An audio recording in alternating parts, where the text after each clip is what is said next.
in silence through the night. What a thrill. I'm searching and I'll melt into you. What a fear in my heart, but you're so supreme.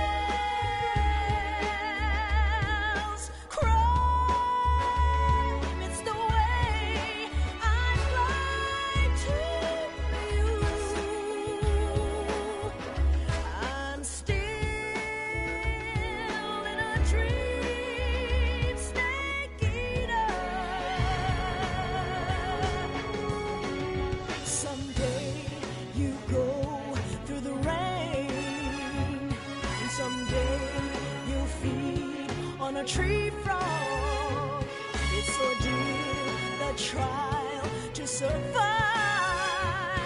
For the day we see new light, I give my life, not for honor, but for you.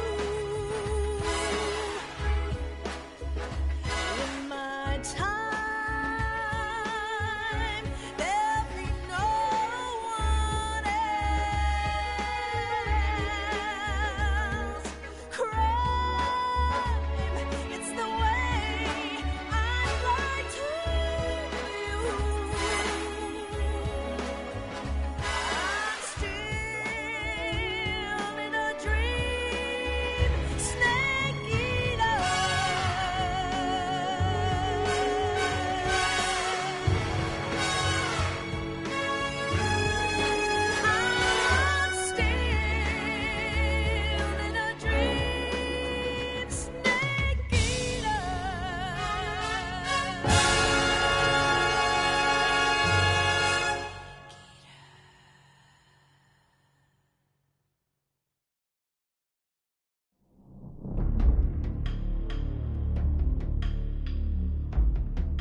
After the end of World War II, the world was split into two, East and West.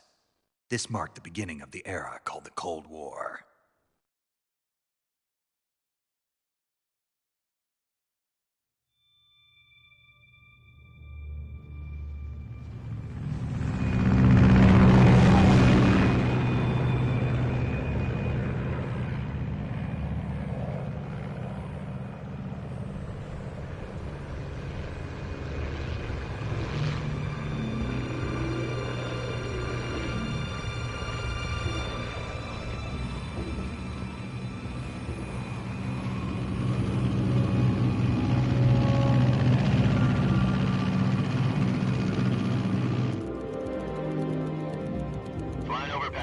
Altitude 30,000 feet. Approaching Soviet airspace. 20 minutes to drop off. Commencing internal depressurization. Equipment check. Arm main parachute. All right. You ready to go? Drop zone still showing a high pressure mass. Cav okay. Good. We've got high visibility.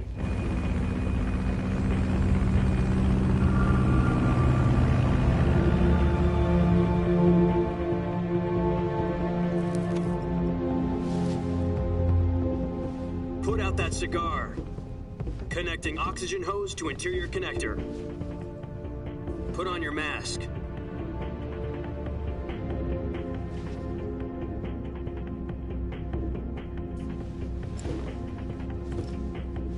Does this panty waste know what he's doing? Approaching release point. 10 minutes to drop off. Hey, are you deaf? He's said put out the cigar and put on your mask.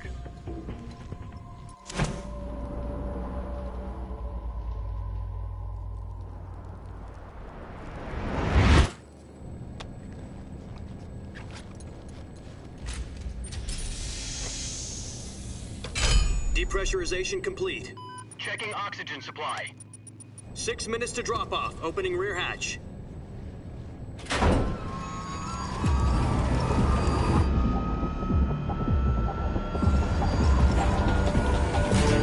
Sunrise.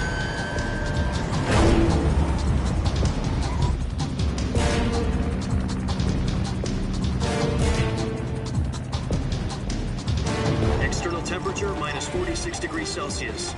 2 minutes to drop off. Stand up. You'll be falling at 130 miles per hour. Try not to get frostbite from the wind chill. 1 minute to drop off. Move to the rear. Activate bailout model. This is one for the history books. The world's first halo jump. 10 seconds to drop off. Stand by. Status okay. All green. Prepare for drop-off. Countdown. 5, 4, 3, 2, 1. Spread your wings. And fly. God be with you.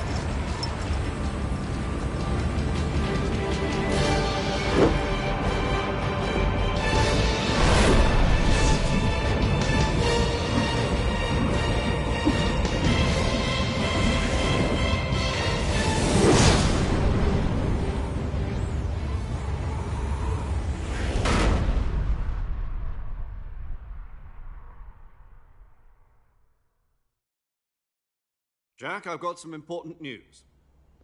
The head of the CIA has finally given us the green light for the virtuous mission. Virtual mission? No, the virtuous mission. The future of our Fox unit depends on it. If it succeeds, we'll be officially organized into a unit. Virtuous mission? Sounds like some kind of initiation ritual. You know, don't get cocky. This isn't a training op. Right. So what exactly is this wonderful mission? Well, about 2 years ago, a certain Soviet scientist requested asylum in the West through one of our moles. His name is Nikolai Stepanovich Sokolov. He's head of the OKB 754 Design Bureau, one of the Soviets' top-secret weapon research facilities, and the East's foremost expert on weapons development. Sokolov? Isn't he that famous rocket scientist? The very same.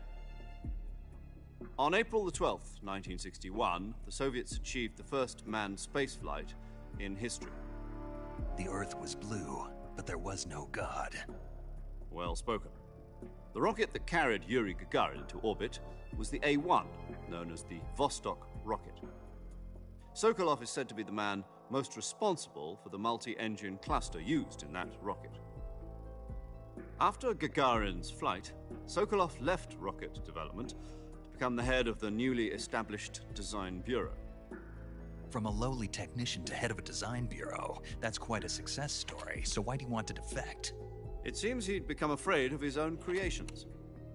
Afraid? Call it a crisis of conscience.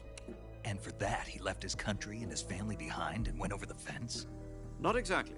One of his conditions was that his family was also to be taken safely to the West. We used a mole to get the family out first and succeeded in sneaking Sokolov over the Berlin Wall shortly afterwards. I was the one who conducted the operation. The security on the eastern side was still full of holes back then. Then what? We got Sokolov over in one piece, but the whole ordeal had left him exhausted, and we checked him into a hospital in West Berlin. It took him 2 weeks and more than 600 miles to get from the research facility in the Soviet Union to Berlin. He was in no condition to say anything coherent. And it was only a week later that we had something much bigger on our hands. The Cuban Missile Crisis. October the 16th, 1962, President Kennedy received word that the Soviets were in the process of deploying intermediate-range ballistic missiles in Cuba. The President demanded that the Soviets dismantle and remove the missiles. At the same time, he announced a naval blockade to prevent further missile shipments from reaching Cuba. But the Soviets didn't back down, instead placing their armed forces on secondary alert. Soviet transport ships carrying missiles continued on course towards Cuba. US and Soviet forces went on alert for an all-out nuclear war. Frantic negotiations were conducted through the UN's Emergency Security Council and unofficial channels to end the hair-trigger standoff. Finally, on October the 28th, the Soviet Union agreed to remove its missiles from Cuba, and so the world avoided a nuclear holocaust. But in order to get the Soviets to pull their missiles out, we had to make a deal. You mean the one where the US agreed to remove its IRBMs from Turkey? No. The Jupiter IRBMs deployed in Turkey were obsolete, and we were going to get rid of them anyway. They had no strategic value whatsoever to either the US or the Russians. The Turkey deal was a ruse, a cover story that was fed to the other intelligence agencies around the world. So what did the Russians really want? Sokolov. They wanted us to return Sokolov. You mean the Soviets pulled out of Cuba just to get their hands on Sokolov? That's right. What the hell was he working on? At the time, we had no idea. We were running out of time.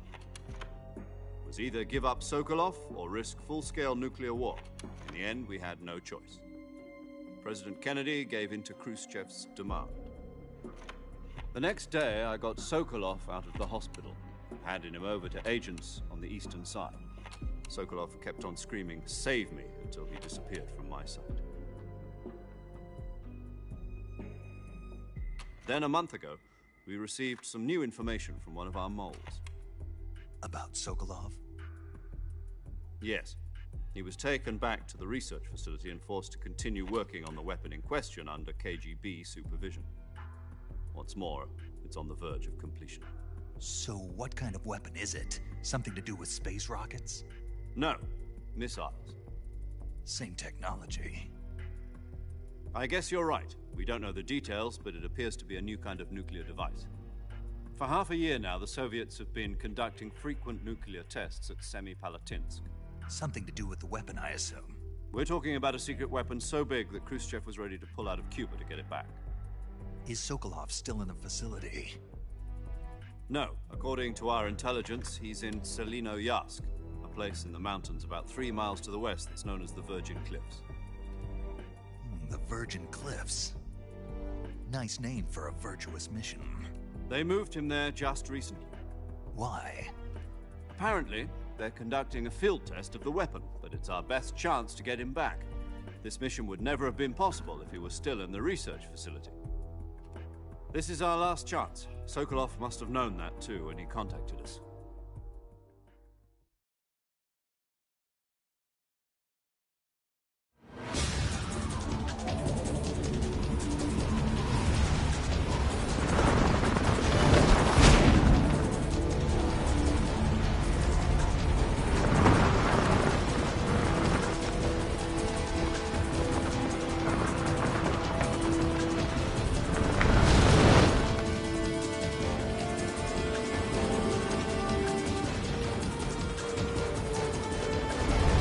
Listen up, Jack. Your mission is to infiltrate Selino-Yarsk in the Soviet mountains, ensure the safety of Sokolov, and bring him back to the west.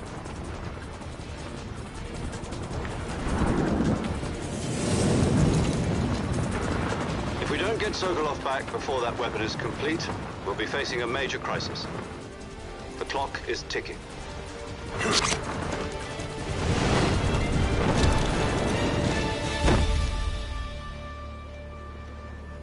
Once we've confirmed the rescue of Sokolov, stand by at the recovery point.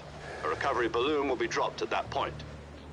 Helium will be pumped into the balloon to inflate it. The process takes about 20 minutes.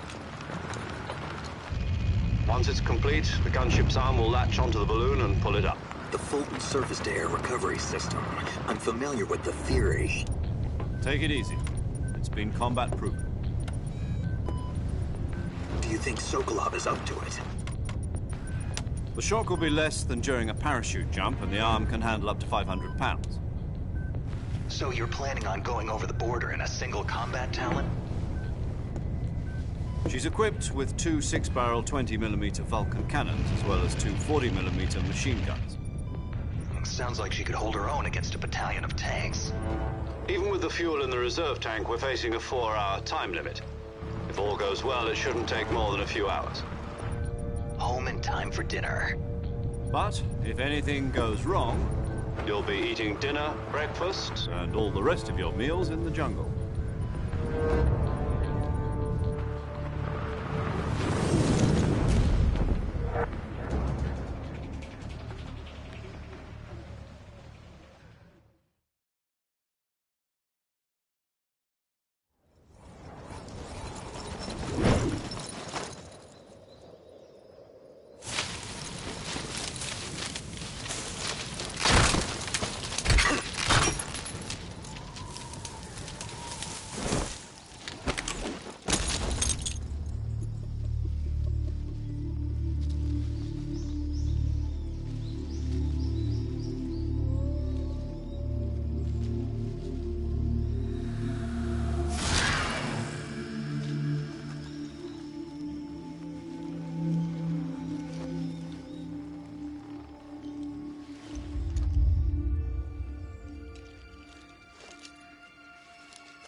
Do you copy?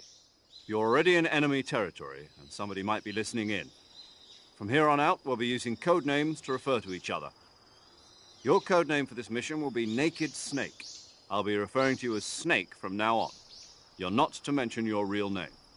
Snake? What, you don't like snakes? What do you mean? Well, you've eaten one before, haven't you? In survival training? I'm glad to hear that. I don't know if I'd ever order one in a restaurant, but... Be careful, you might not have a choice. What about you, Major? What should I call you? Let's see. I'll be Tom. Call me Major Tom. This will be a sneaking mission. You must not be seen by the enemy. You must leave no trace of your presence. Is that clear? This kind of infiltration is the Fox unit's speciality. In other words, weapons and equipment are procured on site. That goes for food as well. You're completely naked, just as your name implies. Great. Now I see why you asked me if I like snakes. I suppose calling me Snake was your idea of a joke, too. No, there's a good reason for that. I'll tell you later when the time is right. Gotcha. Getting back to the subject, how exactly am I supposed to feed myself? You've been issued a knife and a tranquilizer gun. Use them to hunt for food. You'll also find some medical supplies in your backpack. Yeah, about the backpack. I lost it in a tree on the way down. I see. Well, you'd better go back and get it then. You know where it is? No problem. I can see it from here. It's stuck on a branch. To climb a tree, stand in front of a tree that's covered in ivy and press the action button. I'll be monitoring your progress over the radio. We can't risk violating Soviet airspace, but I'll be in the gunship. My frequency is 140.85. I'll give you a call if I need to talk to you. If you need to talk to me, use the send function. Okay, Snake, go get your backpack.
I see you've retrieved your backpack, Snake.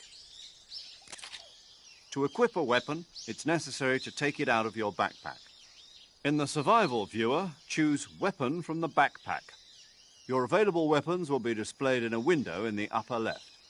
From that list, choose the weapon you want to equip and press the Enter button. For other equipped items, just do the same thing from Item. Got it. Use the survival viewer backpack.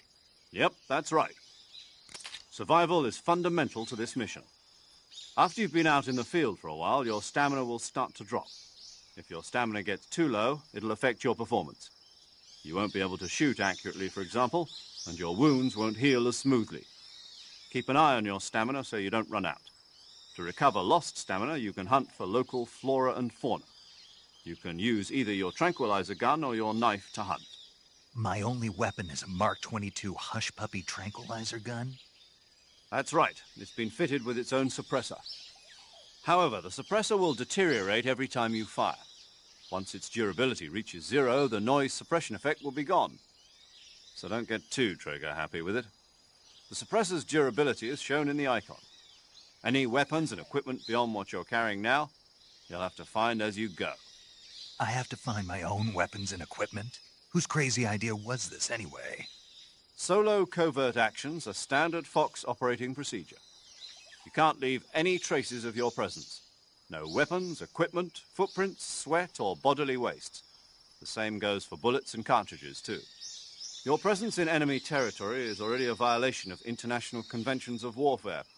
There aren't supposed to be any American soldiers in Russia. It could spark an international incident. You can't let anyone see you. You can't let the enemy know you're there. This is a stealth mission. You're a ghost, Snake, in every sense of the word. And there'll be no rescue if you're captured. The military and U.S. government will deny any involvement in the affair. Then I'll just have to take care of myself, huh? I'm afraid so. You've been given a fake death pill for that purpose. SIS guidelines stipulate that soldiers on covert ops like this one be issued a potassium cyanide capsule.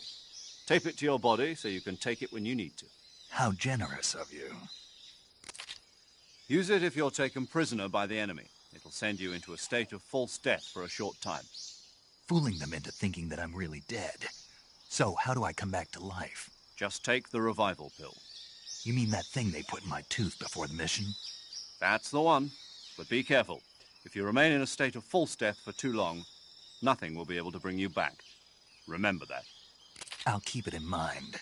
You said this was a solo mission, right? Right. I guess that means I can't count on any reinforcements. Correct. The mission rests entirely in your hands. A real one-man army. Relax. There's a support team ready to back you up over the radio. Who? I'll introduce them to you. This time, survival is of utmost importance. The first member of the support team will be in charge of monitoring your physical condition, acting as a medic, so to speak, as well as recording your mission data.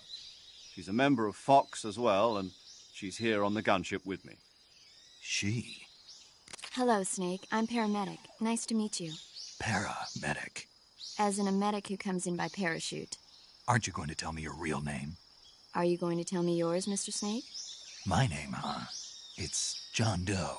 And they call you Jack for short. You're a regular Captain Nemo. A name means nothing on the battlefield. After a week, no one has a name. What's your name? Jane Doe. Very funny. I wasn't joking, but I'll tell you my name only if you manage to make it back alive. My frequency is 145.73. She's also in charge of recording your mission data. Whenever you want to save, send a message over the reserved save frequency, 140.96. So saving lets me record my mission data. That's right. It also records the state of your health. Good to know. There's one more person I want to introduce you to, Snake. Huh? Speaking of snakes, you remember the boss, don't you? A legendary soldier and your mentor. Actually, it was the boss that got the DCI's authorization in the first place. She's going to be serving as Fox's mission advisor. The boss is? She also helped me plan this mission. She and I were at SAS together. Jack, is that you? How many years has it been? Boss? That's right. It's me. Oh. Talk to me. Let me hear your voice. It's been 5 years, 72 days, and 18 hours. You've lost weight. You can tell just by the sound of my voice. Of course I can. I know all about you. Really? Well, I don't know anything about you. What's that supposed to mean? Why'd you disappear on me all of a sudden? I was on a top-secret mission. You didn't need me anymore.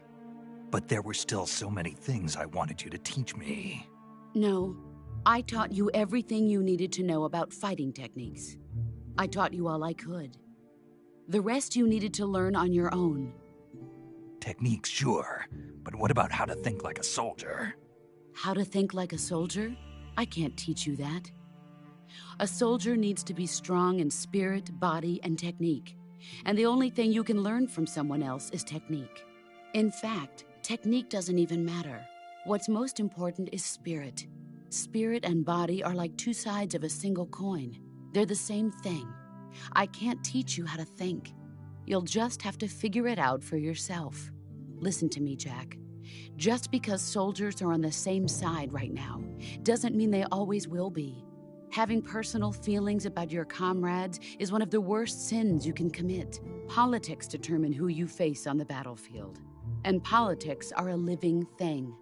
They change along with the times. Yesterday's good might be tomorrow's evil. Is that why you abandoned me? No, it had nothing to do with you. I already told you, Jack. I was on a top-secret mission. A soldier has to follow whatever orders he's given. It's not his place to question why. But you're looking for a reason to fight. You are a natural-born fighter, but you're not quite a soldier. A soldier is a political tool, nothing more. That's doubly true if he's a career soldier. Right and wrong have no place in his mission. He has no enemies and no friends. Only the mission. You follow the orders you're given. That's what being a soldier is. I do whatever I have to get the job done. I don't think about politics. That's not the same thing. Sooner or later, your conscience is going to bother you. In the end, you have to choose whether you're going to live as a soldier or just another man with a gun. There's a saying in the Orient, loyalty to the end. Do you know what it means? Being patriotic. It means devoting yourself to your country. I follow the president and the top brass. I'm ready to die for them if necessary. The president and the top brass won't be there forever. Once their terms are up, others will take their place. I follow the will of the leader, no matter who's in charge. People aren't the ones who dictate the missions. Then who does? The times. People's values change over time, and so do the leaders of a country. So there's no such thing as an enemy in absolute terms.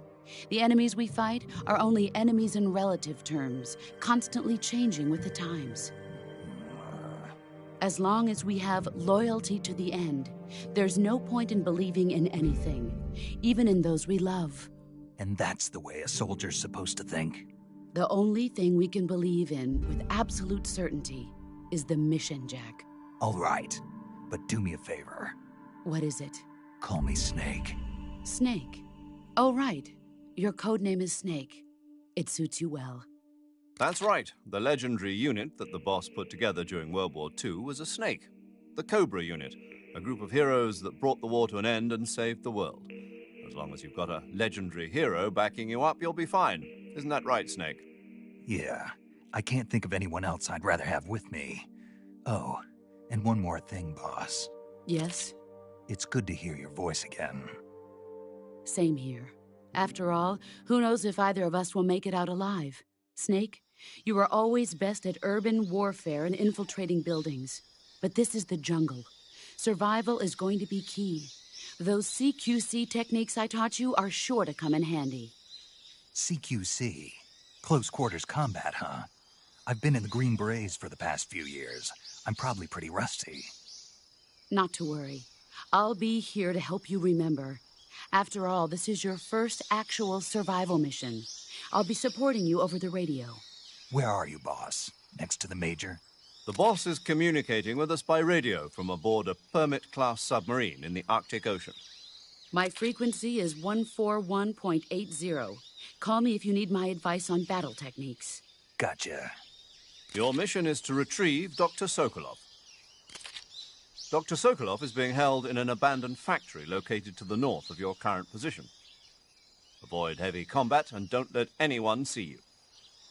Don't forget that this is a stealth mission.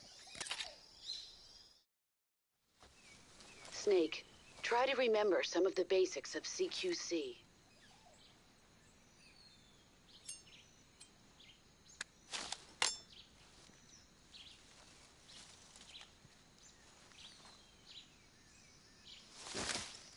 Commencing virtuous mission now.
Major, I've spotted 2 enemy soldiers. They're probably KGB troops sent to guard Sokolov. AK-47s and grenades.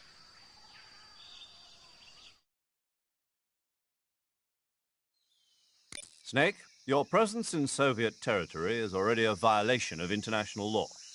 We can't let the Kremlin find out that the CIA and the American government are involved. Contact with the enemy is strictly prohibited. Don't engage them in battle either. This is a stealth mission. Got that? The Major is right. The point of this mission is to sneak through the jungle without being seen. The success of the mission depends on how well you use your camouflage. Change your camouflage by selecting Camouflage from the Survival Viewer.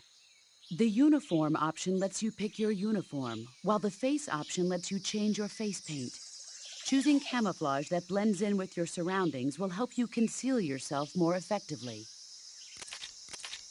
Also, don't forget that anything that moves will stand out in the jungle.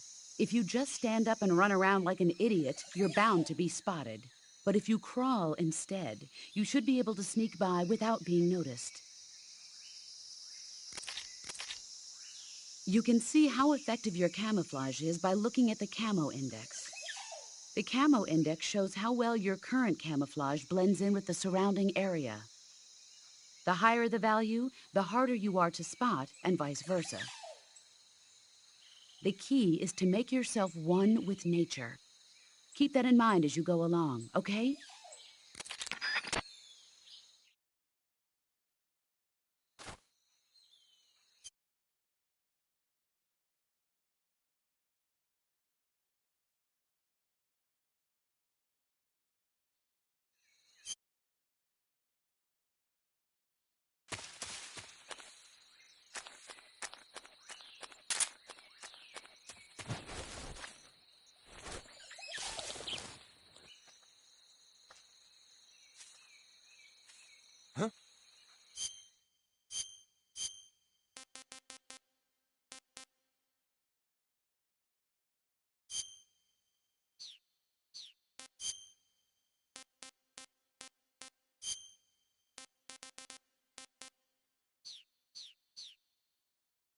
Who's that?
Speak. Hornets. They're terrifying. Speak. Crocodiles taste great. Answer me. Throw a grenade into a crocodile's mouth. Answer me. You lousy. Speak. Hornets. They're...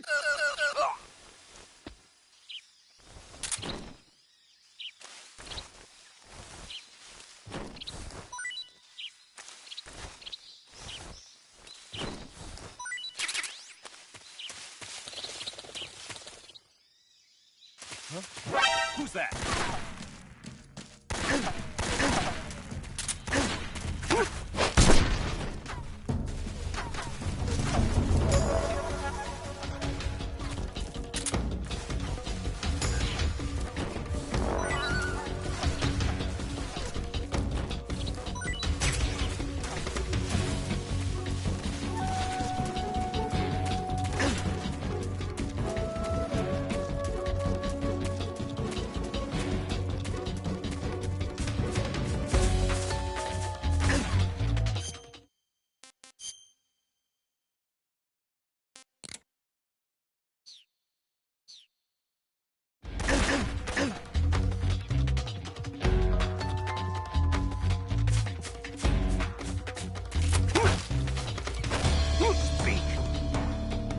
If you climb trees, there's fruit.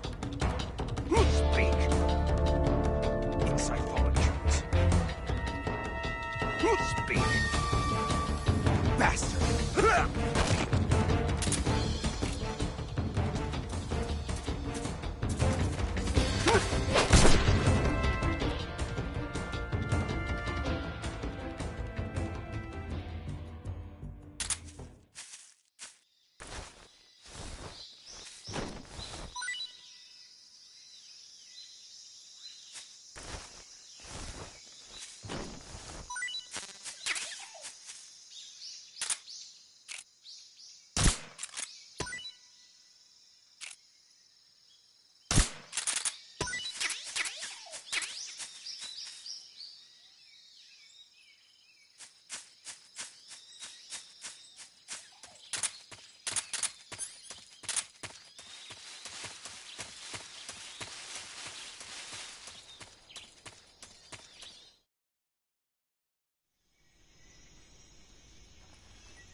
Major, I've reached the abandoned factory where Sokolov is supposedly being held. This place is a dump.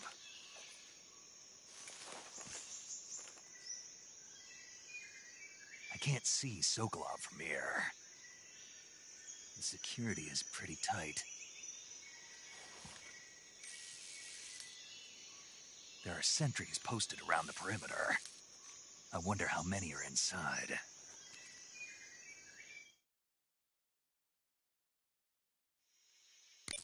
Your objective, Sokolov, is inside the factory. They should be holding him in a room in the northeast section. Northeast section. Got it. Be careful. Your mission is to bring Sokolov back alive. He must not be exposed to any kind of danger. And do not approach Sokolov while in the alert phase. Right. Oh, And one more thing, Snake. You mean there's more? No, it's just that when you get to Sokolov, I want you to tell him something from me. And that is? Sorry for being so late. Is that all? Yes. Understood. Beginning my approach to the target.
You must be Sokolov. Are you one of Volgin's men? You'll never get it from me. No. I'm a CIA agent. I've come to escort you back to the other side of the Iron Curtain. You're CIA? Yeah. I was sent by Major Zero, the man who got you out 2 years ago. Zero? I have a message from him. What is it? He said to tell you sorry for being so late. Did he now? What does it mean? It means he's a man of his word. But we've got no time for this. You have to get me out of here before they arrive. Who's they? Colonel Volgin of Gru. You in the West know him as Thunderbolt. Thunderbolt? Never heard of him. He's a member of the Army's extremist faction, a man who seeks to seize control of the motherland. Ever since the Cuban Missile Crisis 2 years ago, Khrushchev has been pursuing a policy of peaceful coexistence with the West. Despite resistance and criticism from hawks in the Army and the provincial authorities, Khrushchev has managed to suppress the opposition, so far. But the failure of his agricultural policies has put him in a precarious position. And on top of that, the tragedy last November. President Kennedy's assassination. Precisely. In a sense, Khrushchev has lost his biggest partner, and his power base is rapidly crumbling away. A certain group is plotting to use this opportunity to seize power by rallying the anti-government forces, overthrowing Khrushchev, and installing Brezhnev and Kosygin in his place. The mastermind behind this plot is Colonel Volgin of the GRU. He has control over another secret weapons research facility much like this one, OKB-812, known as the Granin Design Bureau, and is using it to further his plans. But that is not enough to satisfy him. Now he's plotting to seize the secret weapon I have been developing here and use it as leverage in his bid for power.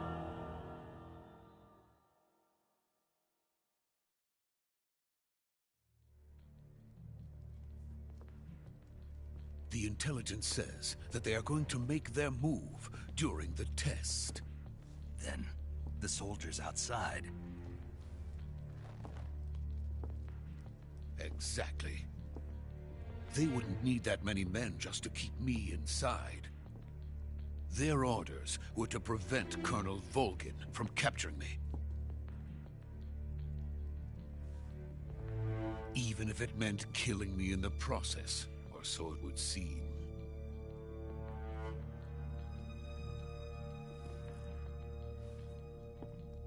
Volgin will come. I'm sure of it. You must get me out of here before then. Leave it to me. By the way, your Russian is superb. Where did you learn to speak it? From my mentor. Is that so? America is truly a frightening country. Having second thoughts? No. I have no love for this place. Let's go.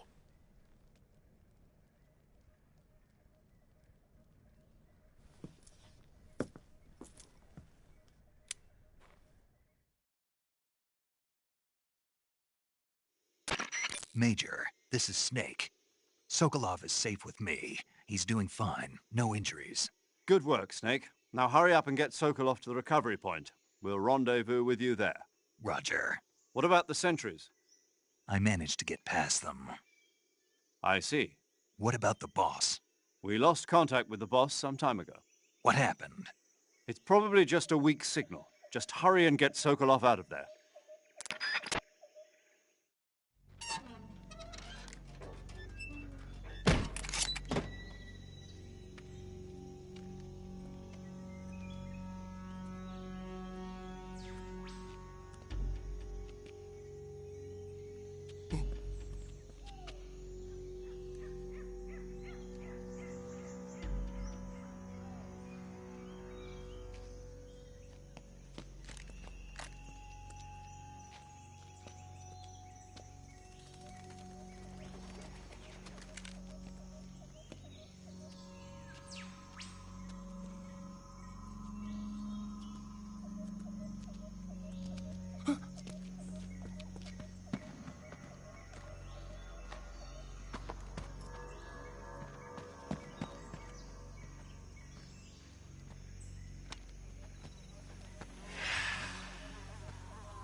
Freeze!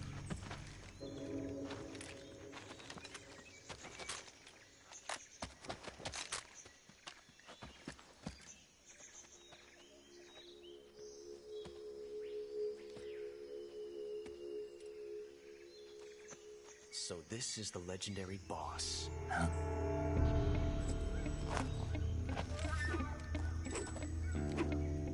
Huh? We meet at last.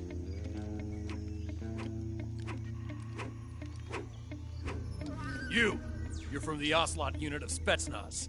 Huh. What's a GRU soldier doing here? Soldier?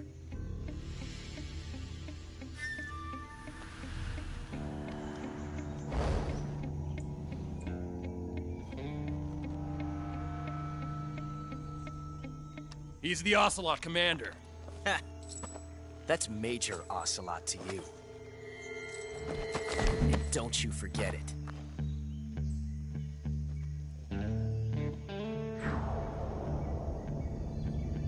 Sokolov is ours. Now get out of here. And Ocelot never lets his prey escape. What?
I can't say it feels good to kill a comrade, even if it is for the Gru. Sokolov, take cover.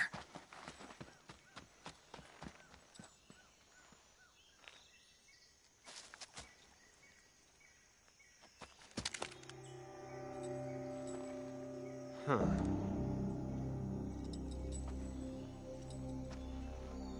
You're not the boss, are you?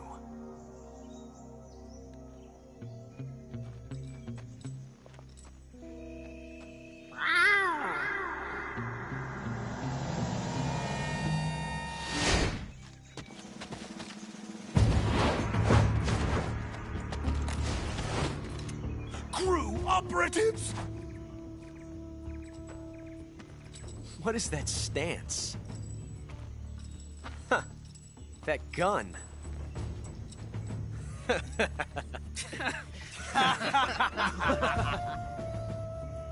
If you're not the boss, then die.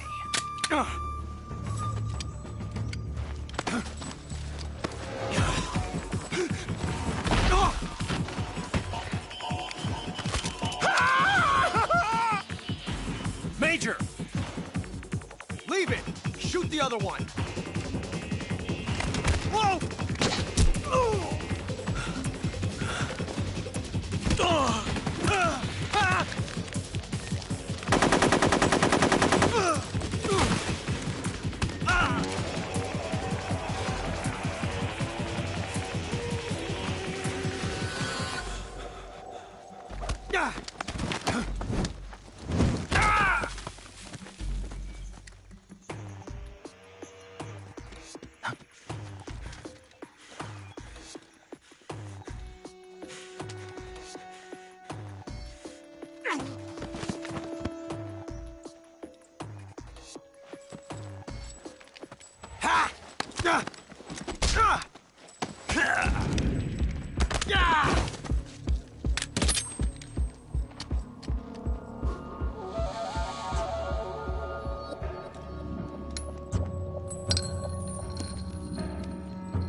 You ejected the first bullet by hand, didn't you? I see what you were trying to do, but testing a technique you've only heard about in the middle of battle wasn't very smart. You were asking to have your gun jam on you. Besides, I don't think you're cut out for an automatic in the first place. You tend to twist your elbow to absorb the recoil. That's more of a revolver technique. You filthy American dog!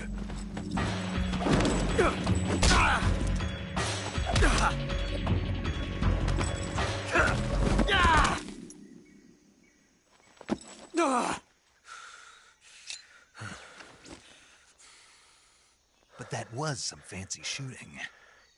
You're pretty good. Pretty good.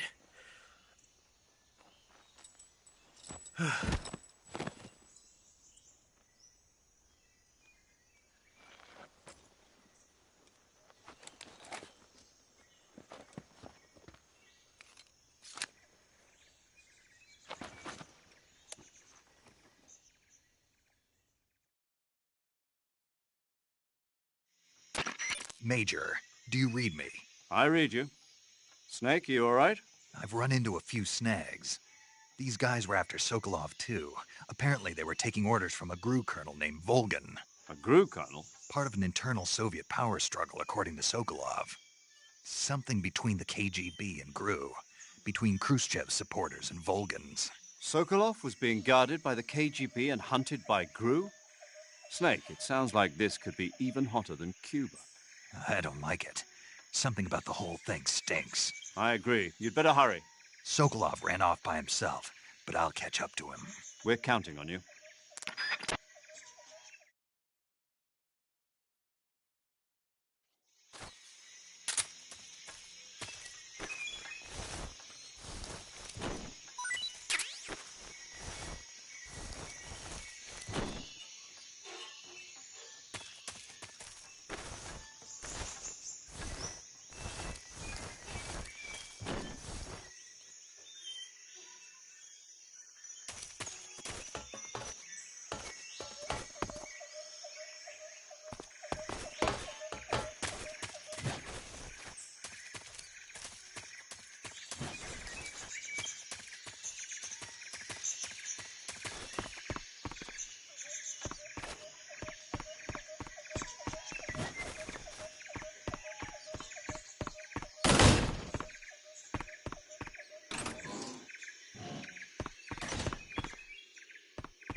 You okay? Those men were from the Ocelot unit. Spetsnaz? Yes. The best GRU has to offer. They're coming for me. I'm finished! Calm down. I'll get you out of here, I promise. And we've got some of the best backup we could ask for. Look.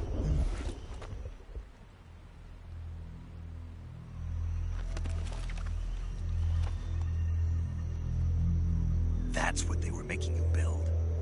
Yes. The Shagohod. The treading behemoth. A tank capable of launching nuclear IRBMs. It can launch nuclear missiles from that kind of terrain? Oh, yes. And without support from friendly units. A nuclear-equipped tank capable of operating solo.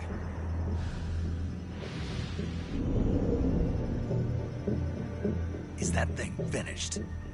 No. This is only the end of Phase 1. It won't be truly finished until we complete Phase 2.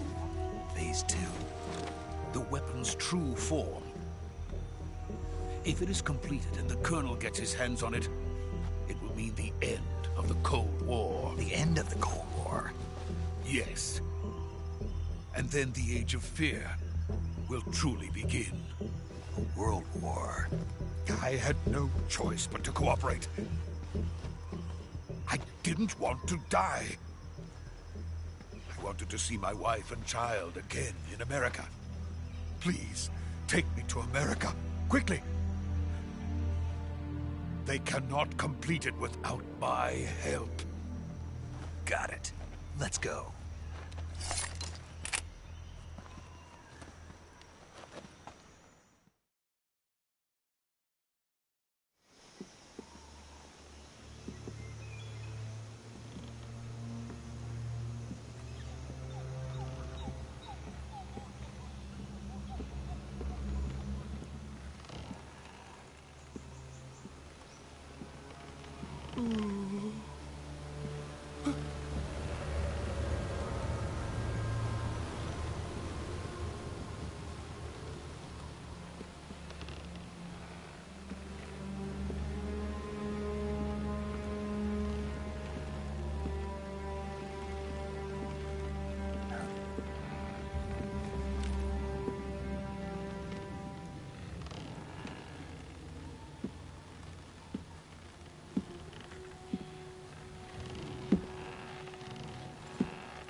boss.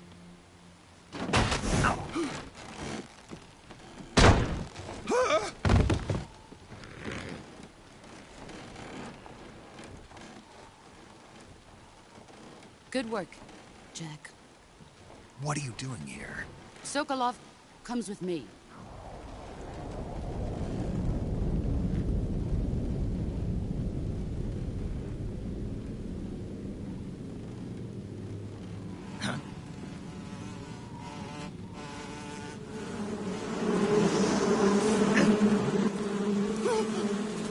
Hornets.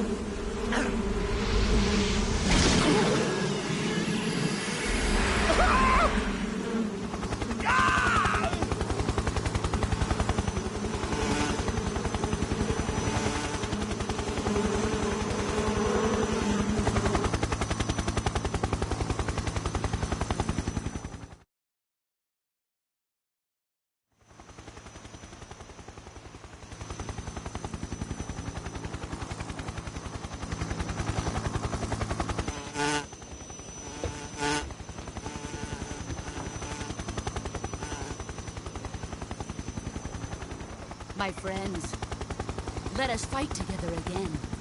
I have waited long for this day. We will fight with you once more. Welcome back, boss.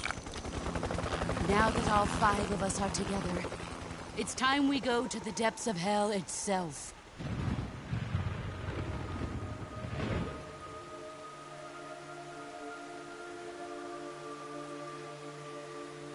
It's raining blood. Is he crying?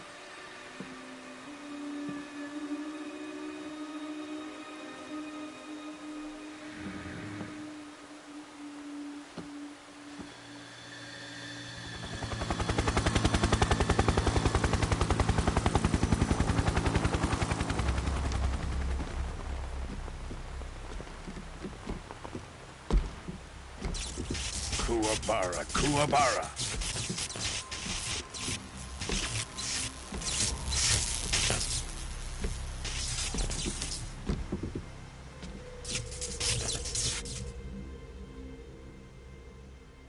Ah, what a joyful scene. Colonel Vogan. Welcome to my country. And to my unit.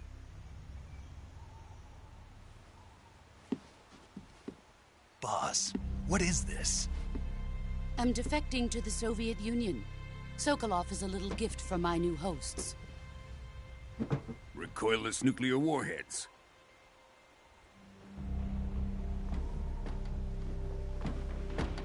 These will make a fine gift for me. This can't be happening. Who is he? Another one of your disciples? Are we taking him with us? No, this one is still just a child. Too pure for us Cobras. He has not yet found an emotion to carry into battle. What are you talking about? Think you can pull the trigger?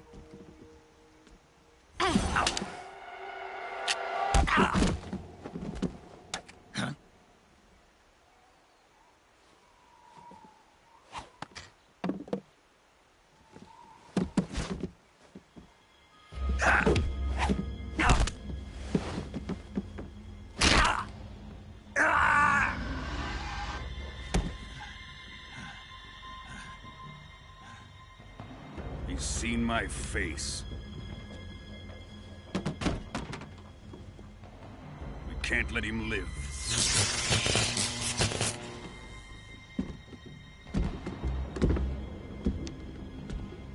If Khrushchev finds out about this, we're finished.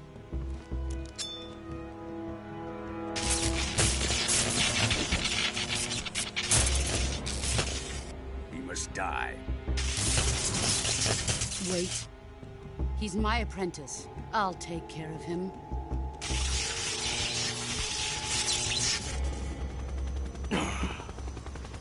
Jack, you can't come with us.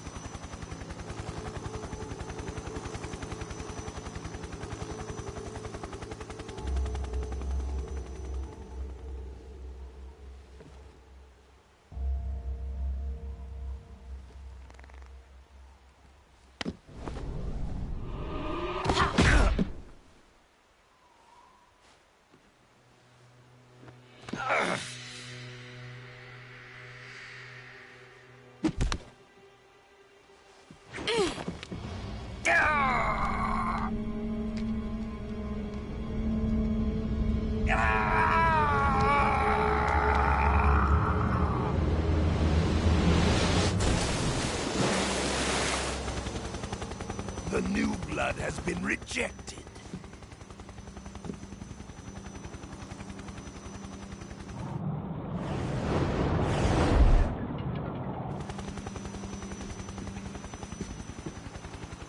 Are we done here? Now, onto Sokolov's research facility. Shagohod is ours.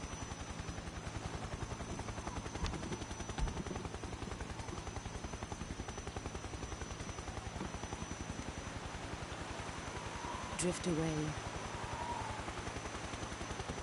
My place is with them now.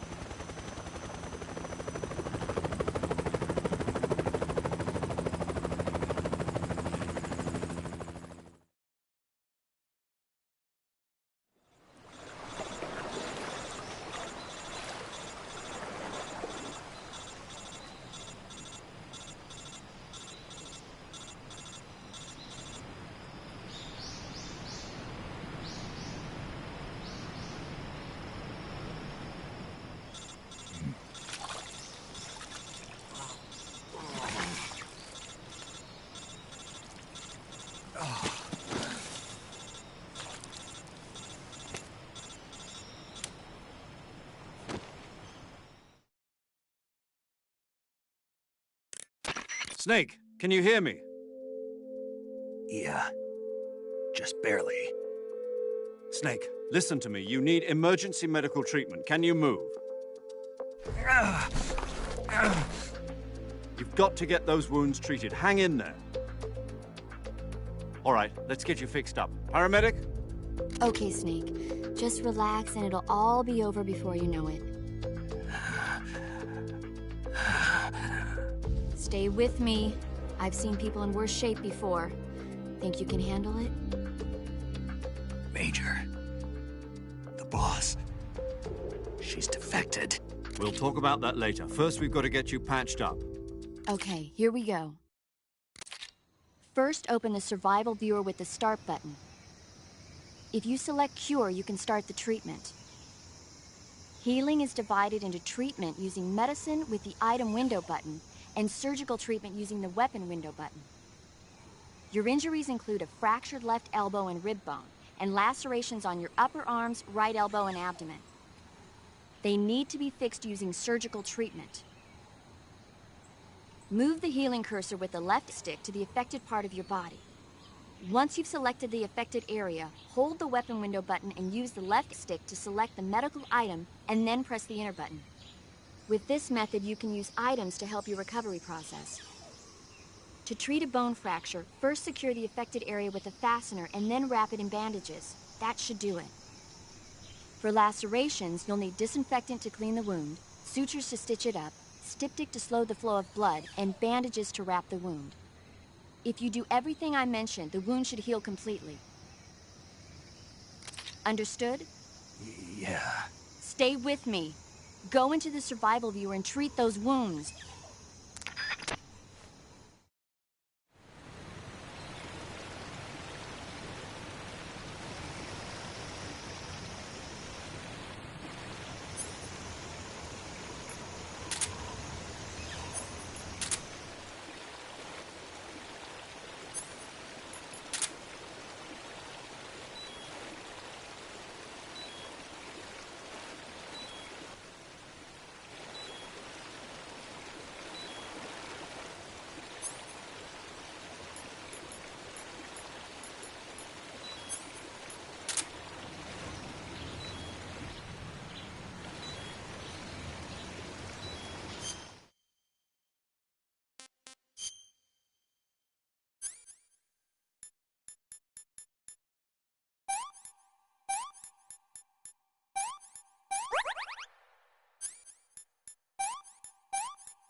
Good job, Snake. We're coming to get you now. Just stay where you are. We'll drop a recovery balloon. Can you set it up?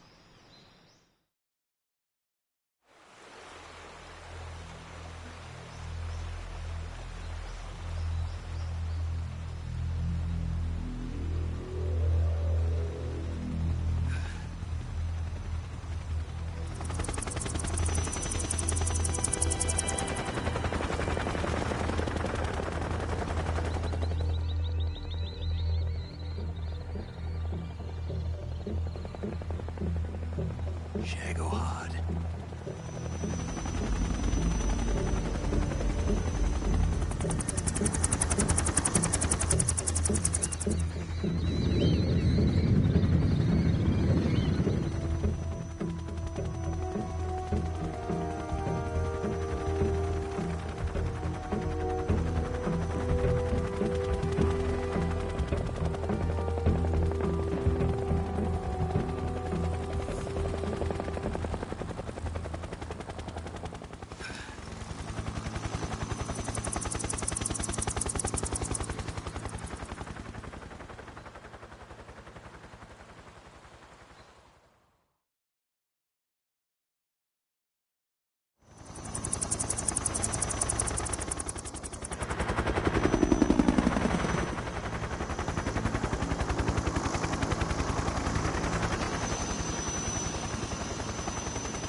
Excellent. A great success. Thanks to the boss and her cobras, I have both Sokolov and the Shagohod.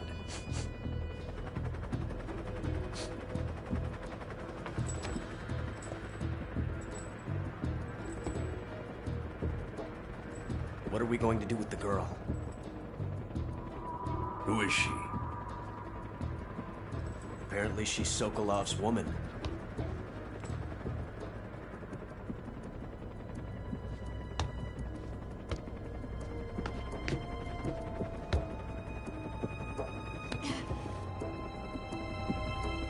She's a nice catch.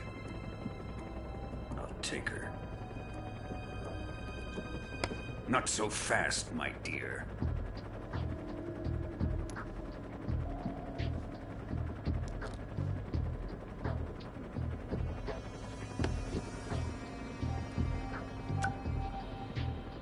A kiss of death? Are you KGB? We may be able to use her.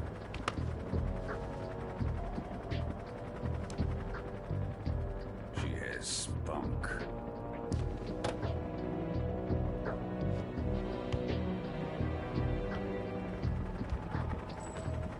Shall we take her back to the base? Perhaps we should. We have no further use for Sokolov's research facility. I think it's time I gave this marvelous new toy a try. Colonel, even if they are our enemies, they're still our countrymen. But it won't be me that pulled the trigger. It'll be our friend, the American defector. You're going to nuke your fellow Russians? Remember the Alamo. Colonel!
darkness and silence through the night.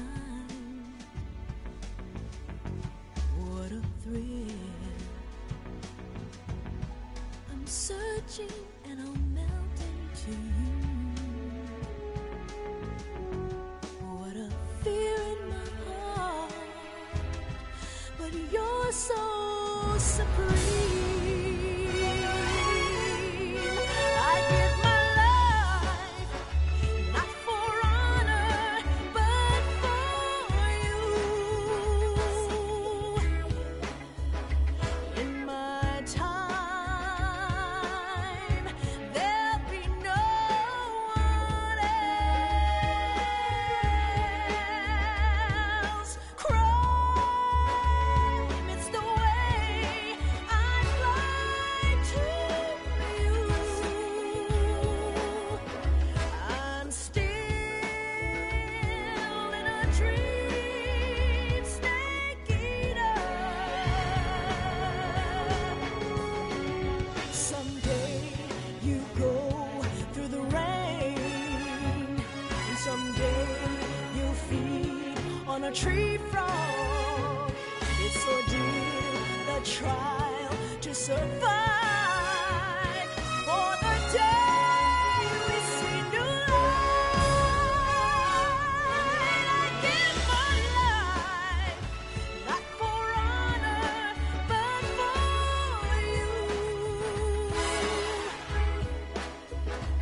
In my time, there'll be no one else.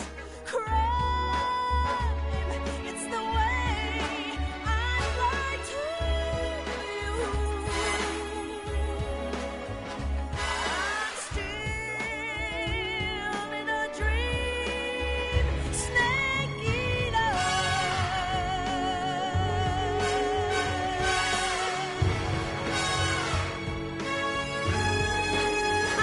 I'm still in a dream, snake eater.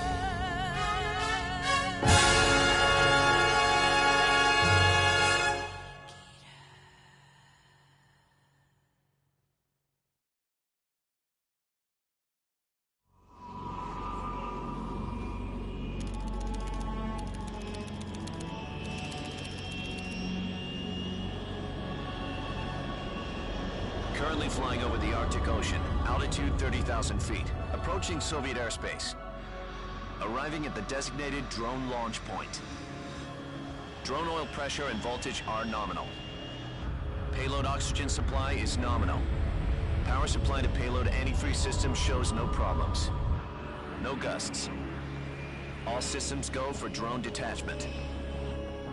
Snake, we can't risk a halo jump this time around. Airspace security has gotten tighter since we were last here. We can't get as close to the ground as we did during the Virtuous mission. So instead, we'll be using one of our newest weapons. Snake, you're being given an honor on par with Alan Shepard. This is our last chance. Show your patriotism. If you fail, you'll be back in a hospital bed again, waiting for the firing squad.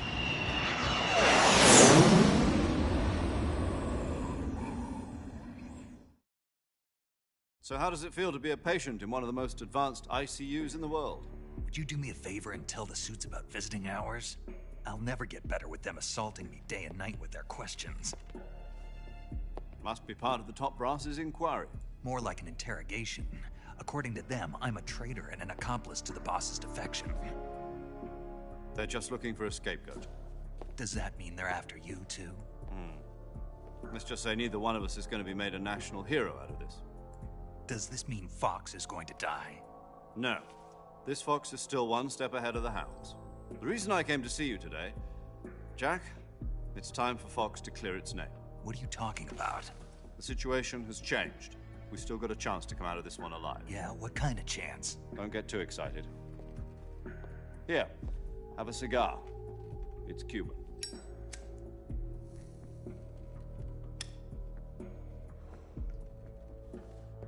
This morning, I had a meeting with the CIA. They decided when they're going to execute us? No. Something even bigger. Yesterday, the White House received an unexpected call. President Johnson? Yes, I hear you, Mr. Chairman. It was a hotline call from Khrushchev to President Johnson. From the head of the Soviet Union? That's right.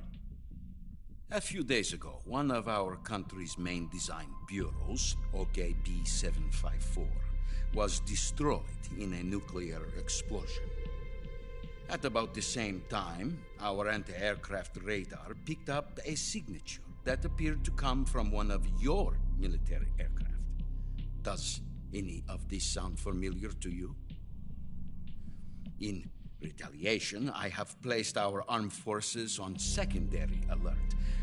Depending on your response, I may be left with no choice but to order the military to maximum alert and unleash Armageddon. With the help of your predecessor, I was able to survive the Cuban incident. But my power is not as great as it once was. If I am to survive this crisis, I must have your full cooperation. I should have contacted you myself. Did you know that one of our soldiers defected to your country a week ago? No. So you haven't heard then? The man who arranged the defection was a GRU colonel by the name of Yevgeny Borosovich Volgin. Volgin? Of the Brezhnev faction. Go on. Who is the soldier? Her name is the Boss. She's a living legend. During World War II, she was the one who led us to victory in that war. In Russia, you know her as Voyevoda. You mean the Boss? The mother of your special forces? Yes, that's the one. And she took 2 miniature nuclear shells along with her. The Boss took 2 miniature nuclear shells? I'm afraid so. I believe they were a gift for her new hosts. The Davy Crockett Atomic Battle Group delivery system was completed 2 years ago. But serious problems were found with the launcher's range and precision. Although they were mass-produced, they've never been deployed in battle. But Sokolov's research facility was completely wiped out. The whole area is polluted. I can only offer you my deepest condolences over this terrible tragedy. So, the Boss, with Colonel Volgin's help, stole 2 experimental nuclear shells and took them with her as gift when she defected. Then, shortly thereafter, Sokolov's design lab, a top-secret military research facility, was destroyed by one of these weapons. Am I right so far? Yes, that's correct. And the American government denies any involvement in the affair. Is that right as well? That's correct. We were not involved in any way. Then what was a U.S. military aircraft doing on our radar screen? It was clearly in violation of our airspace. And yet you say it was not acting under your orders. That's correct. You expect me to believe that this was all the work of a single soldier? I don't know what else to tell you. The Army insists that this is all a ploy on your part. I've said it once and I'll say it again. Our government had nothing to do with it. And I would like dearly to believe you. However, I'm afraid my power over the military has weakened since the Cuban incident. I will need some kind of proof that this was not the action of the American government. You have 1 week. You must catch the Boss yourselves and recover the remaining nuclear device. Then, you must find some way to prove your innocence. Prove our innocence? Yes, preferably something painful. Prove to me that this is not merely another one of your tricks. The Boss should be close to Colonel Volgin. How about a little co-action? I would not expect too much if I were you. The political situation here is unstable. And Colonel Volgin is a member of the Brezhnev faction, which seeks to topple my government. 1 week You have only 1 week, and if it is not too much to ask, do something about Volgin as well. What is that supposed to mean? Nothing. It means nothing. Call it a modest gentleman's agreement to ensure our continued relationship. What if we can't prove our innocence? Then I will be unable to restrain the military. I will be ousted, and they will seek their revenge. A nuclear attack on the United States? I leave the disposal of this situation entirely to your discretion, Mr. President. Disposal? If you fail, it will mean the beginning of a new world war. To put it simply, in order to avoid a full-scale nuclear conflict, we have to prove that America was not involved in that explosion. And eliminating the boss ourselves will prove America's innocence? Right. The higher-ups have decided that you're the only one capable of pulling this off. You were her last apprentice. Screw this one up, and we'll both be 6 feet under. There's no choice.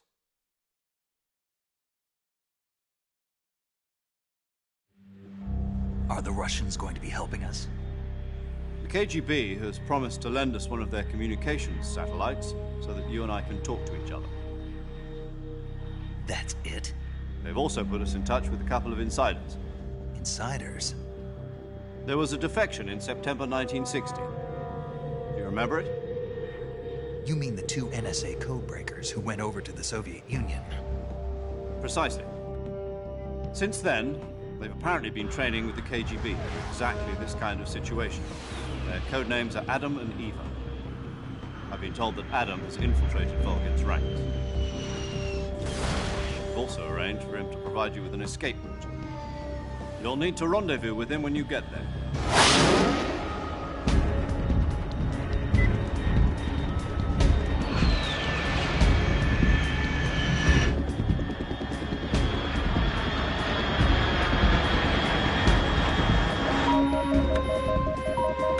Control. Unidentified aircraft detected. Altitude 30,000 feet.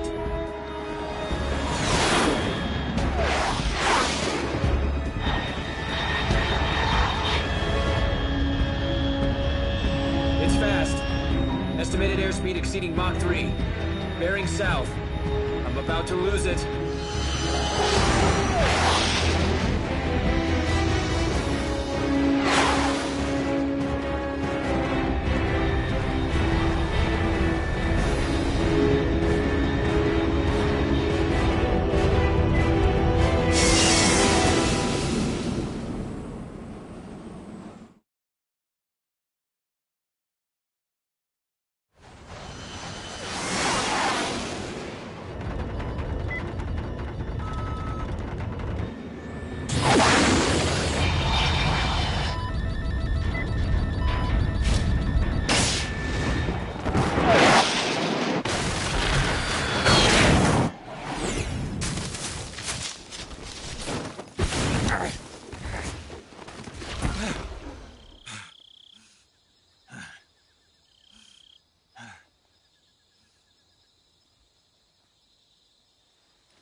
This is Snake. Do you read me? Loud and clear. Glad to see you landed safely. I got blown pretty far off target. Snake, let's go over your mission objectives one more time. Rescue Sokolov. Find out what's happened to the Shagohod, then destroy it. And finally, eliminate the boss. Eliminate the boss? This mission will be codenamed Operation Snake Eater. Because I'll be taking on the boss in our Cobra unit, right? Don't forget about Colonel Volgin. I'm not a hired killer. I know, but that was the Kremlin's demand. Demand? You mean it wasn't just a request? What's it to us if the Khrushchev regime is threatened by the Colonel and his faction? If supporting the current regime helps us avoid a nuclear exchange, then that's what we'll do. And what are the CIA's demands? Our priorities are the rescue of Sokolov and the destruction of the Shagohod. Roger that, Major Tom. Hold on, Snake. What now? I'm changing my code name. It turns out Tom wasn't the most auspicious choice. What do you mean? Well, the truth is, when I chose my code name, I picked the wrong one. The wrong one? Did you ever see the movie The Great Escape? It came out last year. I must have missed that one.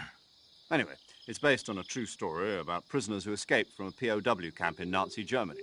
The prisoners dig 3 tunnels as part of their plan, but the Nazis find 2 of the tunnels before they're finished. The prisoners succeed in escaping by using the last remaining tunnel. The names of those 3 tunnels were Dick, Harry, and Tom. I get it. You used the name of the tunnel they escaped in as your code name because you thought it would bring you good luck. Yes, that's exactly right. At least, that was the plan. But I got the name wrong. The one they escaped in was Harry. Tom was one of the unlucky tunnels.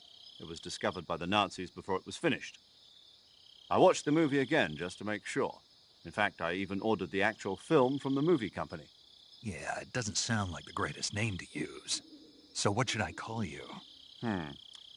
You know, let's just use Zero, like we've been doing all along. All right, then. Major Zero it is.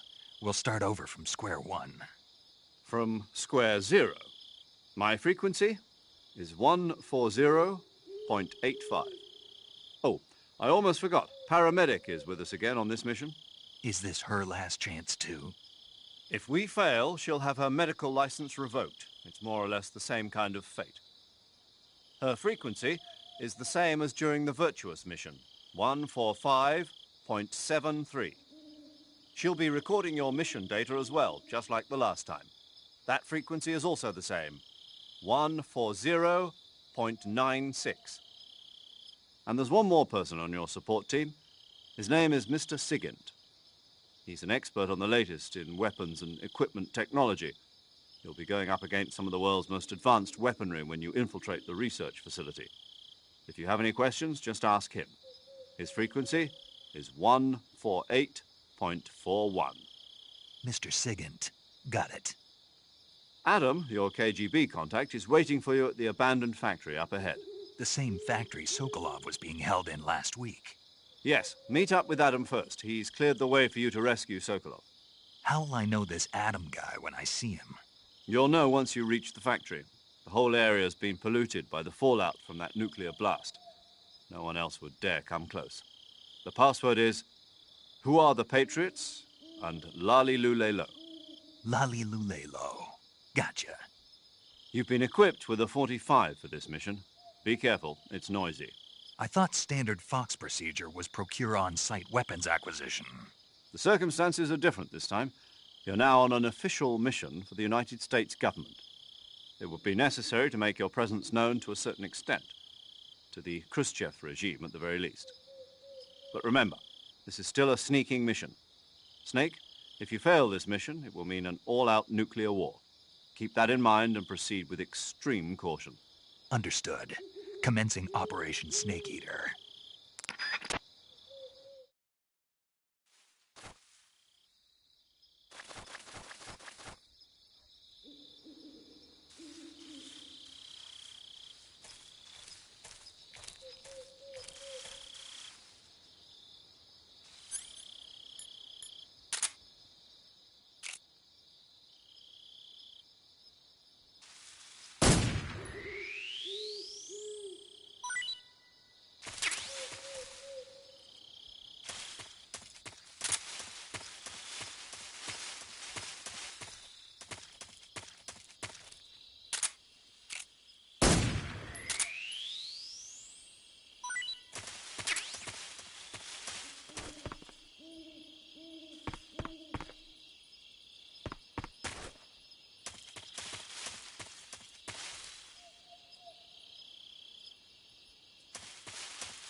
paramedic.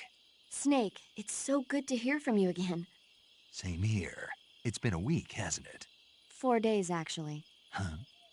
I visited you in the hospital. You were still unconscious, though. Then you must have seen me naked. Yeah, but you were all wrapped up in bandages and tubes, so I couldn't do anything but look. Better luck next time. Let's hope so. But seriously, don't forget that you were like that until just yesterday. In fact, you really shouldn't even be on this mission. Keep an eye on your stamina gauge. If you start to run low, don't push yourself. Eat something to replenish your stamina. And try not to get yourself hurt. If you're wounded or get bitten by a venomous animal, go into the survival viewer immediately and treat yourself using Cure. Yeah. I can see you still know how to nag. You're welcome. And I can see you still don't know when to keep your mouth shut. Maybe so. By the way, I heard you're going to lose your medical license if this mission fails. Yes, there was talk of that, but the mission won't fail, will it? Of course not. Good. I believe in you. But you know what? I really don't care about my medical license. Didn't they use that to force you to participate in this operation? No, I volunteered. Why? So that I could watch over you. Snake, you're the best agent I've ever seen. But you push yourself too hard. You're reckless. Someone has to stop you from getting into trouble, to make sure you and the boss don't kill each other. So that's why I volunteered. I mean, you couldn't ask for a better guardian angel than me, right? Thanks. Stop right there. You can thank me when you get back. All right. Yo! You're Snake, aren't you? And you're Sigint? None other. I heard that you're an expert on weapons, equipment, and cutting-edge technology. Close. I am the expert on weapons, equipment, and cutting-edge technology. I'm the guy that designed your trank gun, active sonar, and motion detector. If you want to know anything about weapons or equipment you find in the field, just send me a message and ask. Later.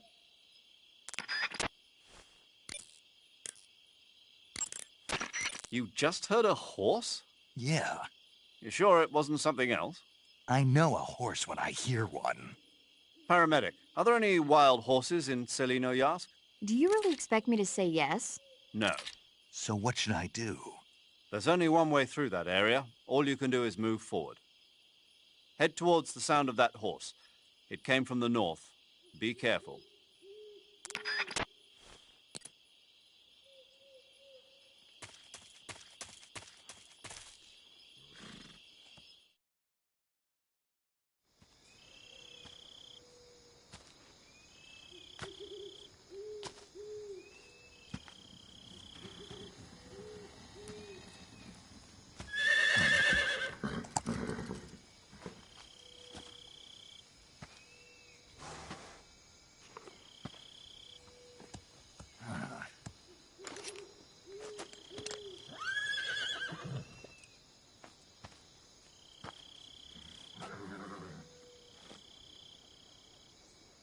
Looks like death wasn't ready for you yet.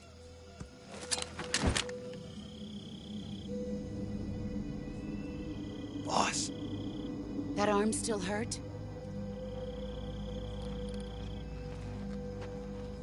What are you doing here?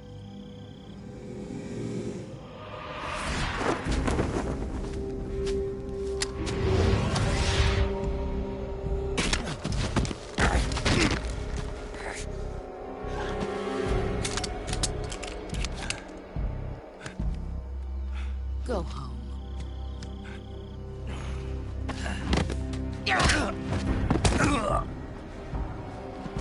Go home. Gru and my sons are waiting up ahead. You don't have a prayer of finishing your mission. You're not even armed. Boss!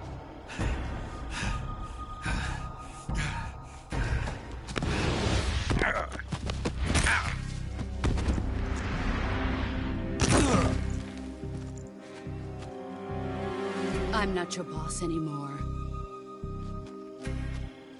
There's nothing for you here. Go home. Go back to your boss. There's no need to prove that you are virtuous here. This isn't America.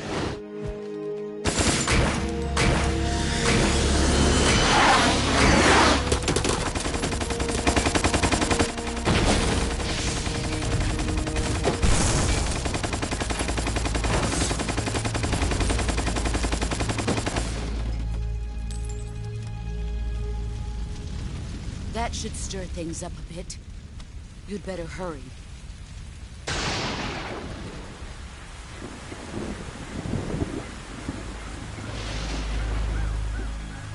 The border is 60 miles south of here. You ought to be able to run that far.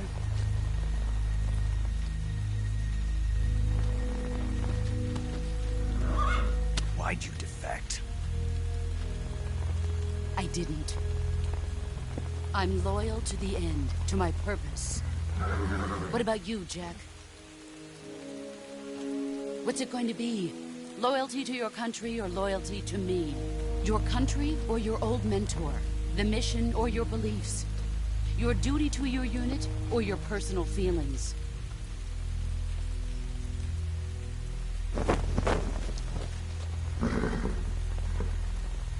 You don't know the truth yet. But sooner or later, you'll have to choose. I don't expect you to forgive me.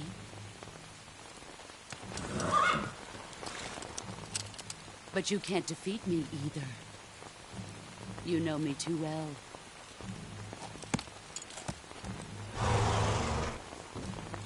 Just look at that bandana. If you can't put the past behind you, you won't survive long.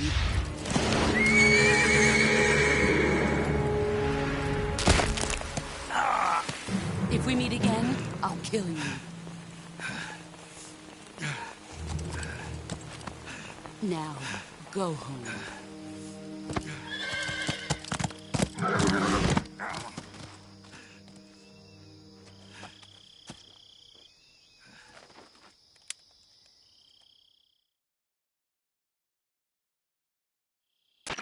This is Snake. Major Zero. I read you, Snake. I was ambushed by the boss. You were what? The drone's been shot to hell. It's up in flames. That's not good. Enemy scouts are going to come looking for you. Yeah, I know. But what was the boss doing here in the first place? There's got to be a leak somewhere. No, that's impossible. The man the boss is working with, Volgin, isn't exactly on speaking terms with Khrushchev. I lost my gun. The boss destroyed it. Snake, I know how you're feeling. It's hard for me to believe, too, that a legendary hero like the boss would go over to the Russians. That she'd double-cross us like this. But that's how it is, and if you don't accept it, you'll never be able to beat her. That's not the problem. In terms of sheer technique, I'll never be able to beat her. I know that all too well. You've got to do it, Snake. She's your enemy and your objective. Enemy? We were together for 10 years, and now you tell me she's my enemy? Enough. Hurry to the factory where Adam is waiting. Scouts have probably already been sent out to investigate the explosion. You've lost your weapon, right? That means you've got no chance of winning in a battle situation. Whatever you do, don't let them see you.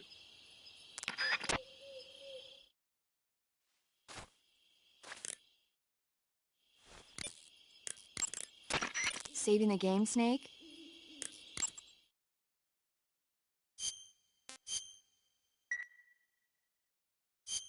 Hey, Snake, you ever heard of Godzilla, King of Monsters? No. What is it?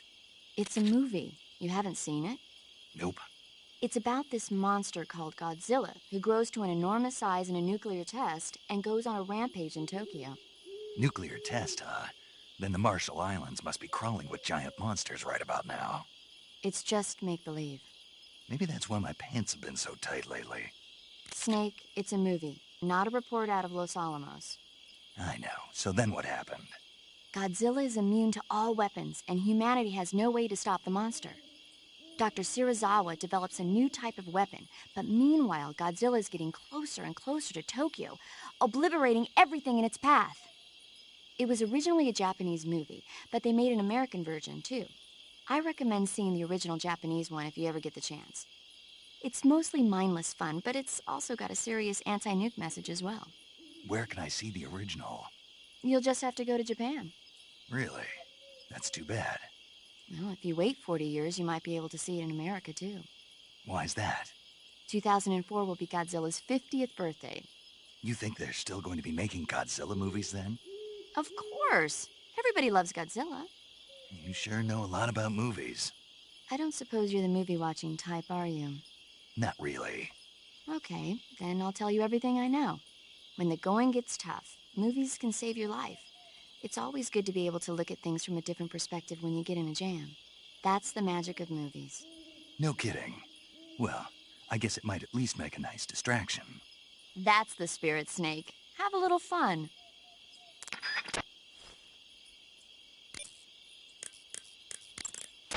Sounds like the Cobra Unit's members' names came from the specific emotions they each carry into battle. Emotions? Yeah. For unbearable torment, the pain. For true oblivion, the end. For infinite rage, the fury. For absolute terror, the fear. And for unsurpassed bliss, the joy. The joy? It's another name for the boss, because of the joy she feels in battle, I suppose. Ah. During the war, she had a partner named the Sorrow. Sorrow and joy. They say there couldn't have been a more perfect pair. The Davy Crockett's that the boss took with her when she defected are mortars that fire nuclear warheads. They're named after Davy Crockett, the hero who died defending the Alamo in the Texan War of Independence. Remember the Alamo? That's right. The warheads are equivalent to between 10 and 20 tons of TNT. Every building within 150 yards of the hypocenter is completely obliterated. But the warheads the boss had with her were some kind of experimental super bomb. So they're actually even more powerful than that. I don't even want to think about what would happen if she used it again. Snake, you know what you have to do. Yeah, I know. You're wearing the tiger stripe pattern camouflage, huh? Tiger stripe is a forest camouflage.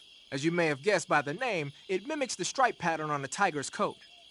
It was originally worn by South Vietnamese Marines. Then it caught the attention of an American military advisor, and now they're thinking of introducing it into all kinds of special forces units. It works best in places with lots of trees and grass, but it should blend in with dirt and mud, too.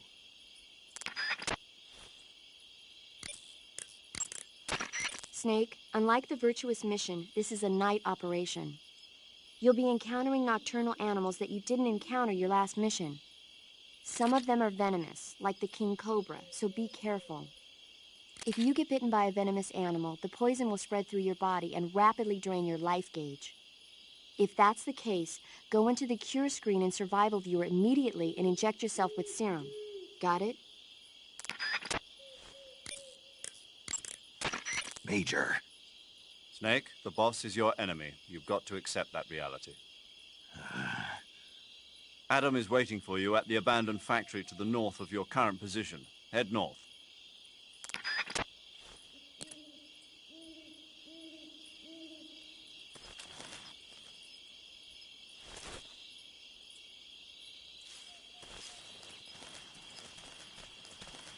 I think I saw...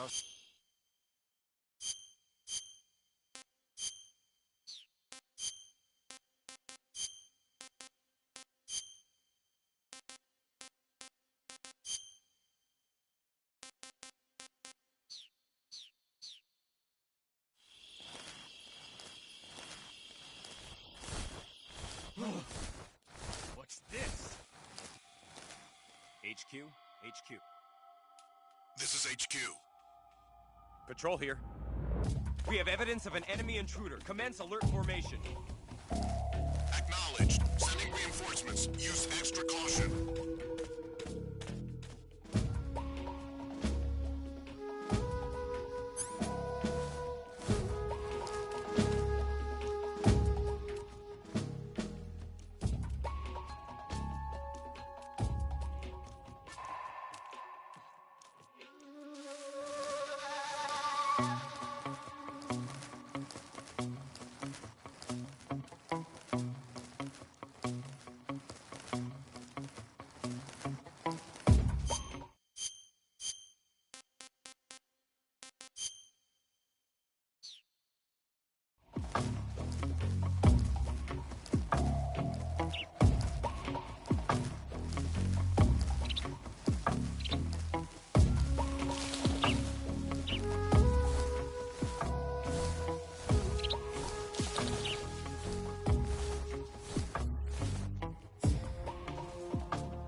HQ. Patrol here. The situation is normal.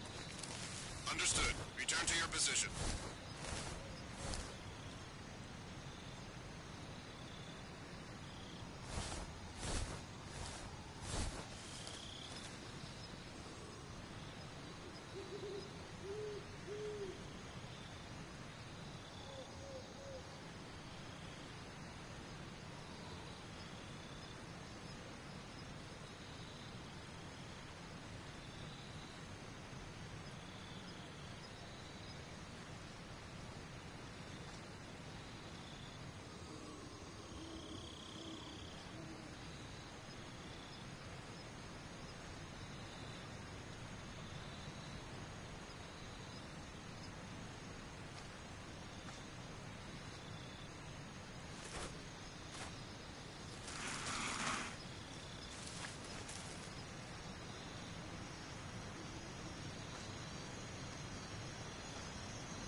Speak.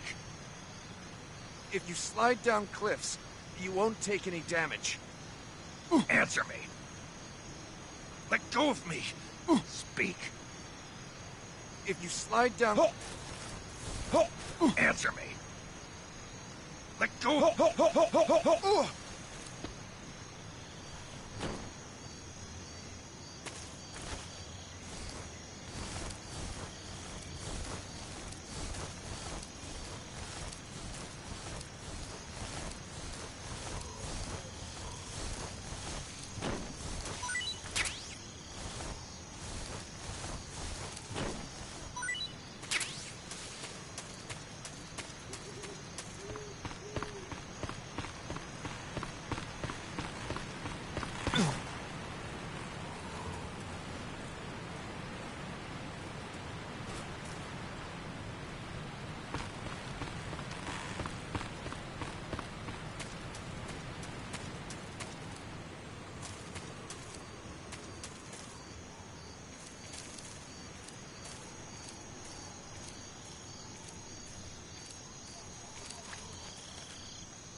Speak. While falling...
Sorry I'm late. Cut the engine. They'll hear us. Are you the agent they sent? Are you Adam? I thought you were supposed to be a man. Adam couldn't make it. All right, say the password. Who are the Patriots? Who are the Patriots? Answer me!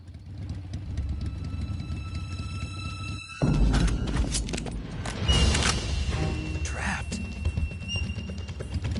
Get down!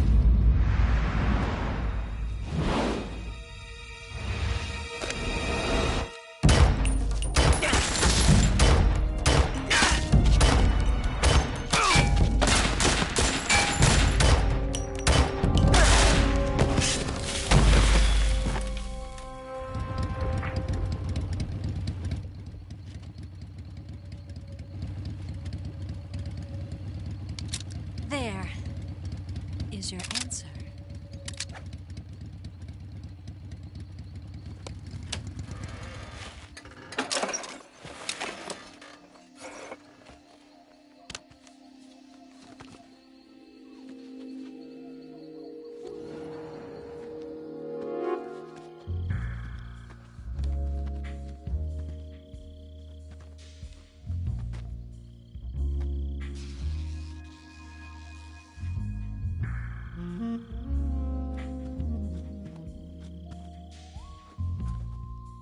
The name's Eva.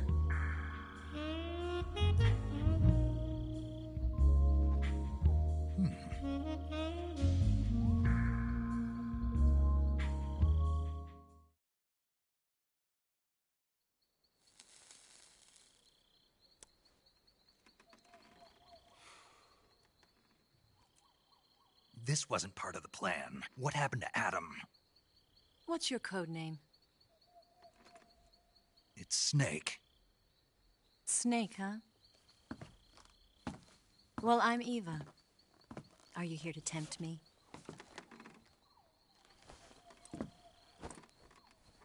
What happened to Adam? Colonel Volgan is a very suspicious man. He decided Adam wasn't the right person for this mission. And you were? Yes. Why? Because I can do things he can't. I heard you used to be a codebreaker for the NSA. I was. 4 years ago, I defected to the Soviet Union with Adam. Mauser military. The broom handle. It packs quite a punch. Nice to have when you're on a bike. You held it sideways and used the muzzle jump to create a horizontal sweep. That was impressive. Bet you've never seen that technique in the West. It's imitation, isn't it? Yeah. It's a Chinese Type 17 pistol. Around here, even that's hard to come by. Don't worry, though. The one I've got for you is American-made.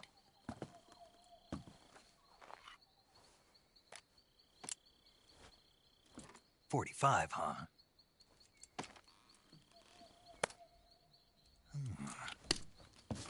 Incredible. Do you like it?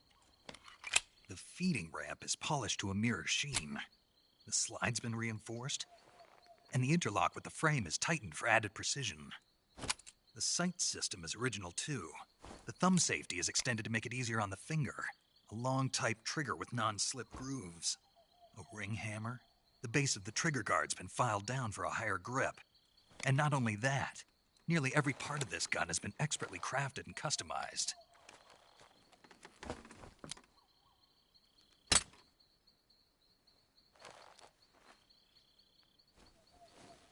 Where'd you get something like this? I grabbed it from a Western munitions armory. It probably used to belong to one of your officers, and there are more where that came from.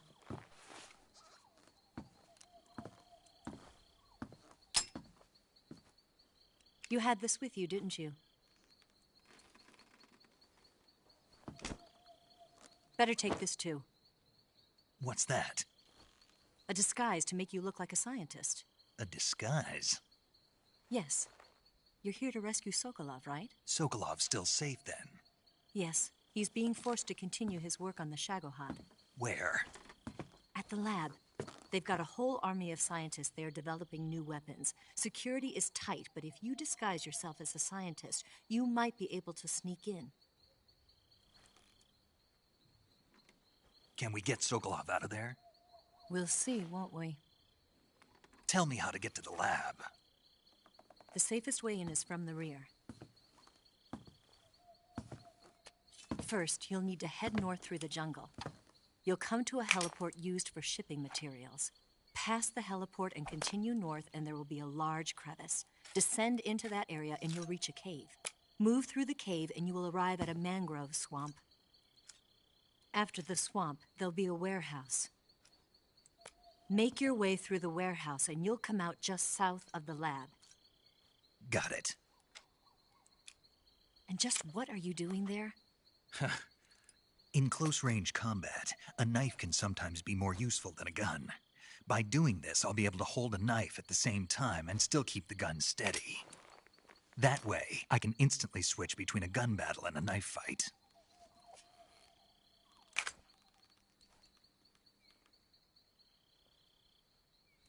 Right, let's get going. Wait a minute. What now? You must be tired. Why don't you take a little rest? I'll be fine. You'll never make it in your condition. It's a jungle out there. There's still an hour before dawn. It's dangerous to be out in the jungle at night without a guide. What about you? I have to get back. I can't be gone for too long. They'll start to suspect something.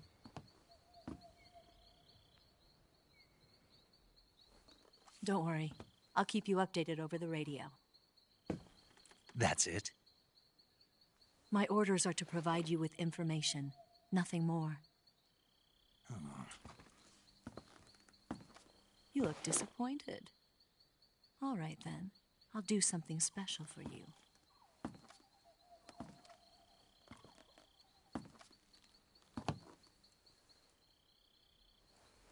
I'll stand watch until dawn. Now be a good boy and lie down.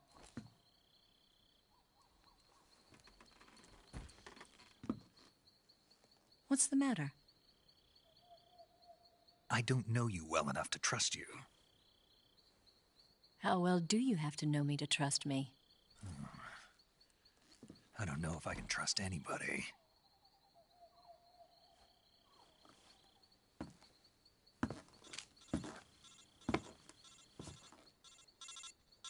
Gonna get that?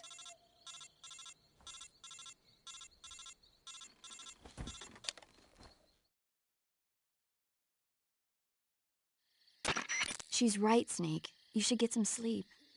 Although in your condition, you really ought to be back in the ICU. Whenever you save the game and quit, you'll go to sleep. Sleeping allows you to gain back stamina naturally. Depending on how long you sleep, you may also recover naturally from sickness and injury. When you're tired or hurt, the best thing to do is just get some sleep. So do yourself a favor and take a nap. Doctor's orders, okay? Yeah, okay.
What's the matter?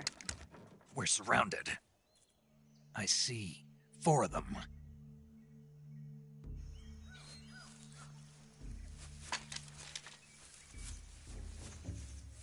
We've got company. It's the Ocelot unit. Let's get out of here. Hurry. Don't forget your gear.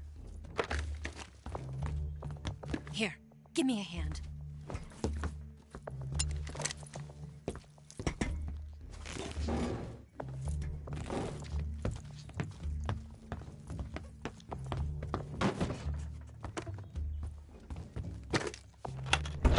We can use this to get to the basement.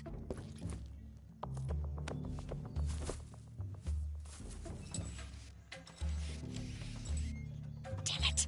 Ocelot. I'll get past them on my bike. I'll call you later. Okay, I'll keep them busy. Huh? Don't go dying on me now.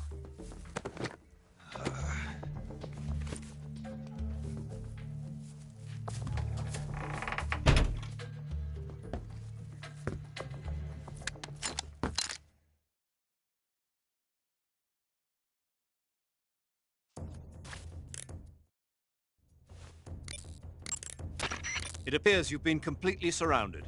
Yeah, so I gathered. If Eva is to escape from there... Right. I'll have to take them all out. Snake, you must defeat all the Ocelots. That's the only way to ensure Eva's safe escape, as well as your own. But you're up against a lot of them. Don't try to take them head on. Approach them without being seen and dispatch them one by one. And don't forget to use your camouflage.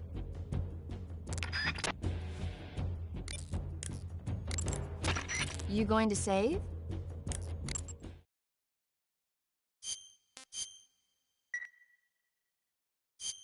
Good luck. Thanks.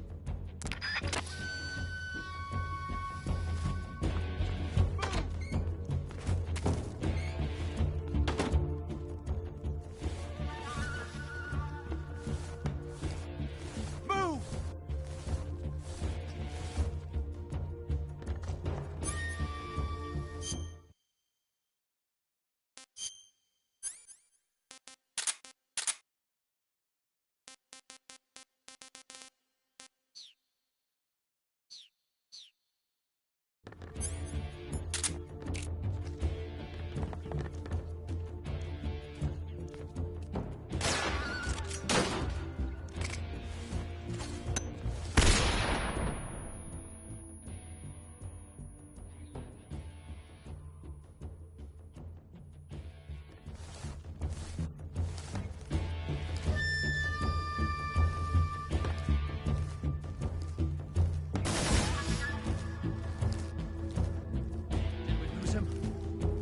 What? Not here? He's not here? Keep looking. Move!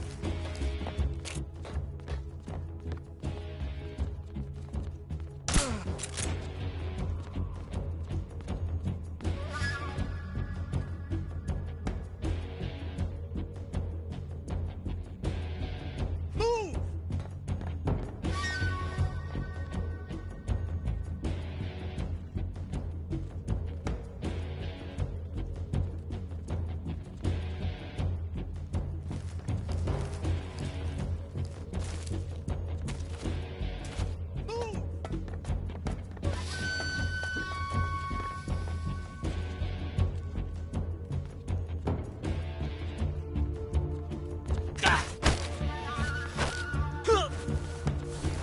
Answer me.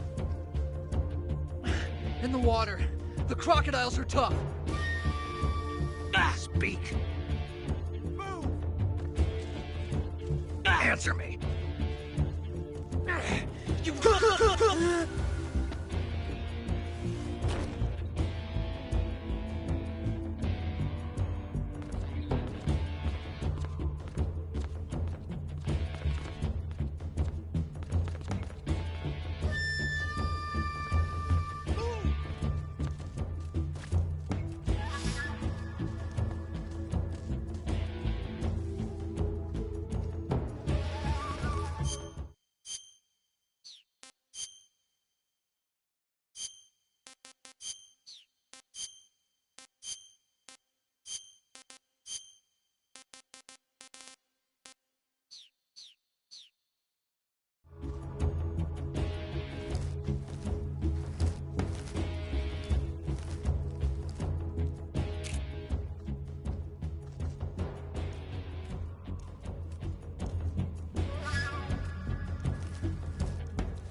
go!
What's wrong?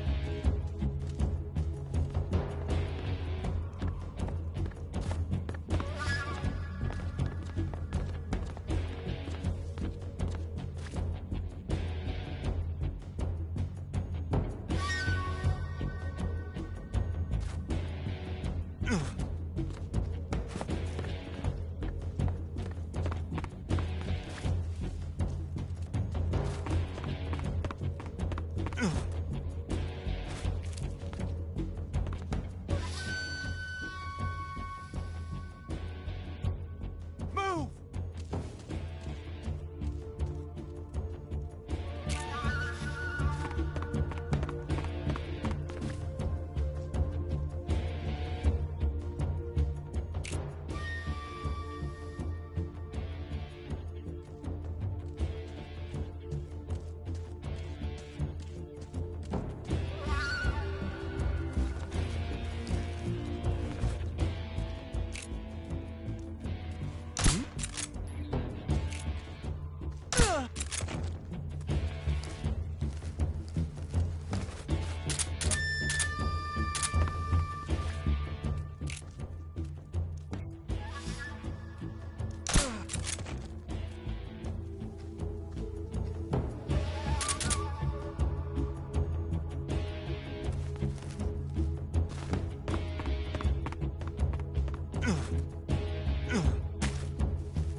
I've been waiting for this moment.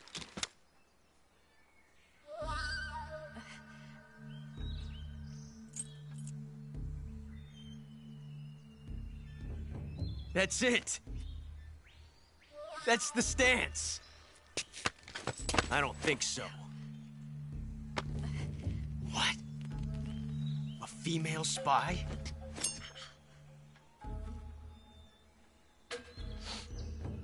This bitch is wearing perfume. Stay where you are. I've had enough of your judo. I see you've got yourself a single-action army. That's right. There'll be no accidents this time.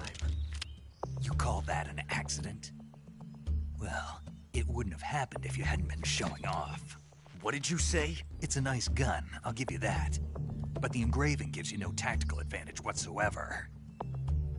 Unless you were planning to auction it off as a collector's item.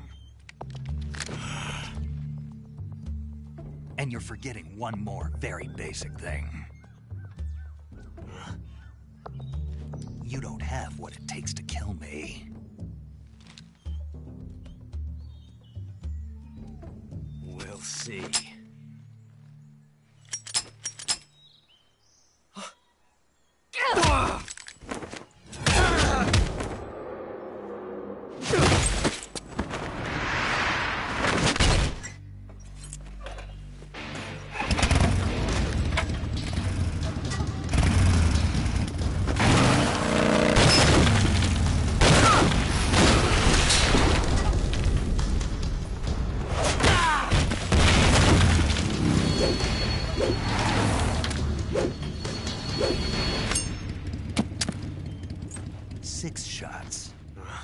That thing only carries 6 shots.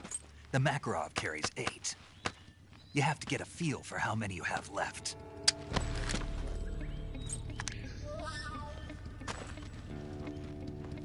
This is a high-class weapon. It's not meant for shooting people. Damn!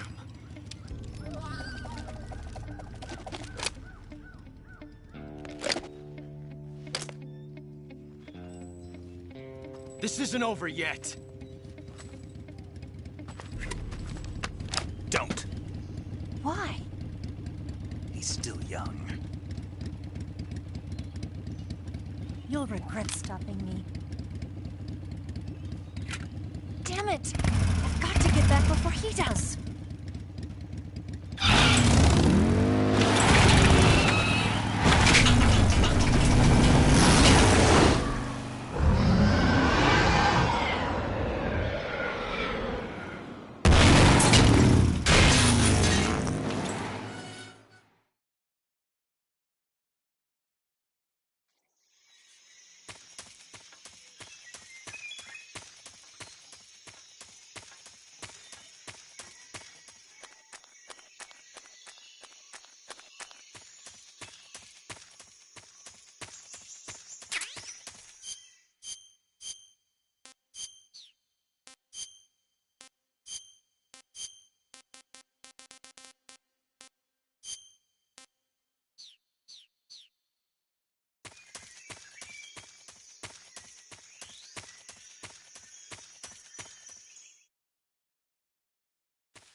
Looks like you've got rid of all the ocelots. Yeah. Now proceed with the rescue of Sokolov. According to Eva, you should start by going to the crevice to the north and... Can we trust her? What's that? Eva is with the KGB, isn't she? Can I really believe what she says? How do I know she won't double-cross me? There are no guarantees in espionage, Snake, only calculated guesses. At this point in time, the KGB stands nothing to gain by stabbing us in the back. So you're saying I can trust her? I'm saying the chance that she'll betray you is low. Ah. Of course, we checked the route she gave you against our own data. It looks like a pretty solid infiltration route. It makes good use of weak spots in the enemy's defenses. You shouldn't have any problems. Follow the route Eva showed you and proceed with the mission. Roger. First, enter the cave through the crevice. Eva said it was to the north, so head that way.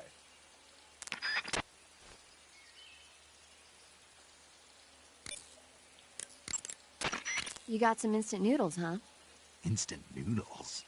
Uh-huh. It was invented in Japan just recently. Add some hot water and it's ready to eat. It's cheap and can be stored for a long time.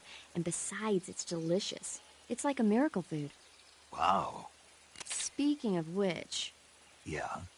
Are you going to eat that? I was planning on it, yeah. Oh, all right. Is there some reason I shouldn't? No, that's not what I meant. Then what did you mean? I was just going to say that if you weren't going to eat it, you should bring it back to me. I've always wanted to try some. Whatever.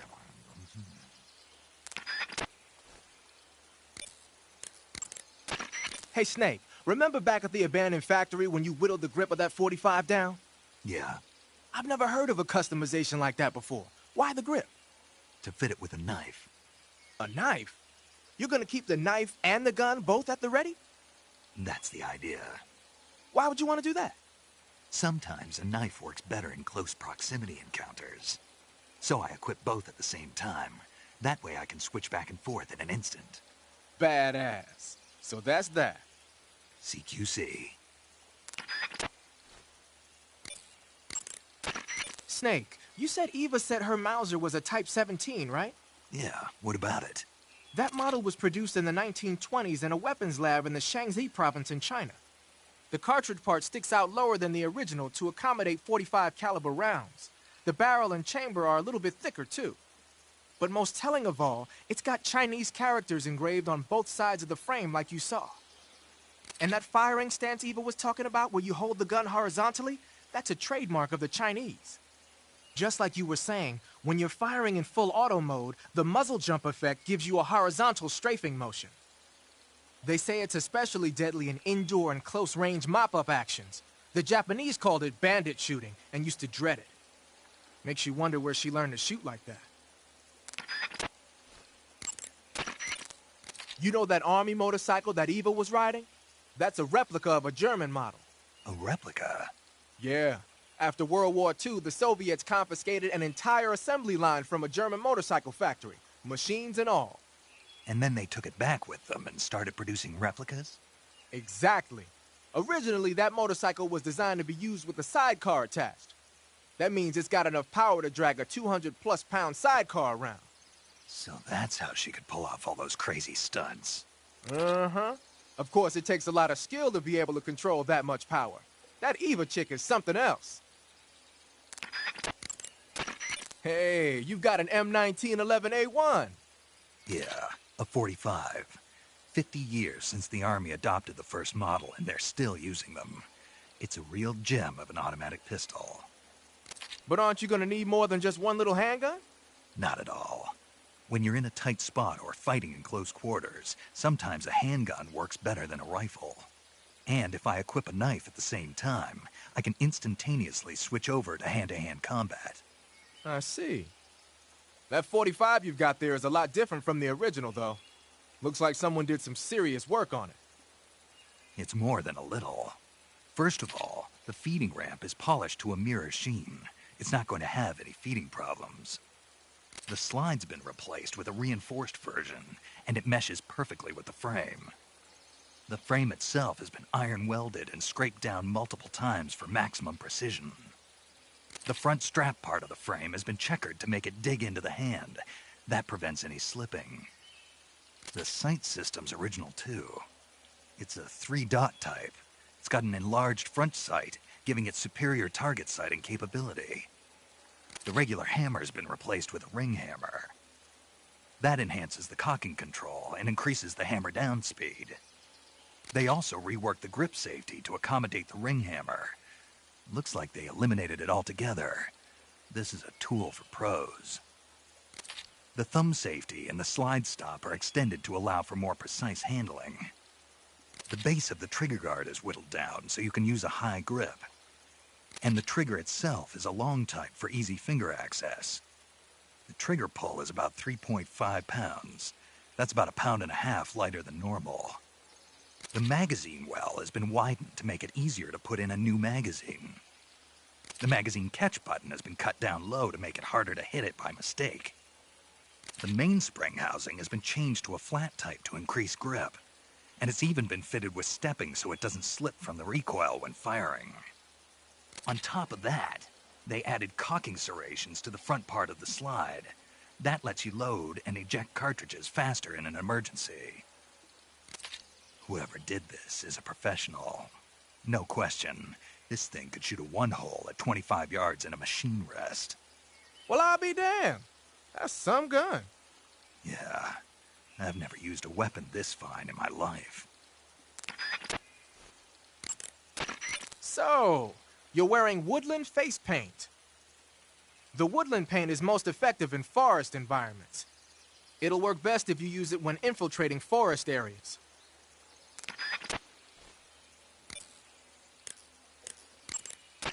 Do you want to save?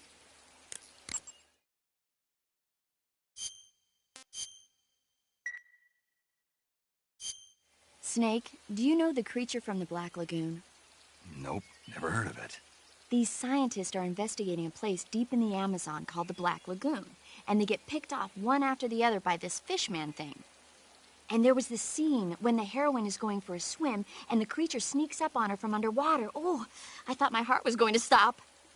I mean, of course, the 3D effects in It Came from Outer Space were a lot more intense, but... It wouldn't be referring to you coming from outer space, would it? How rude! Why do you say that? Because no one on Earth could be as charming as you.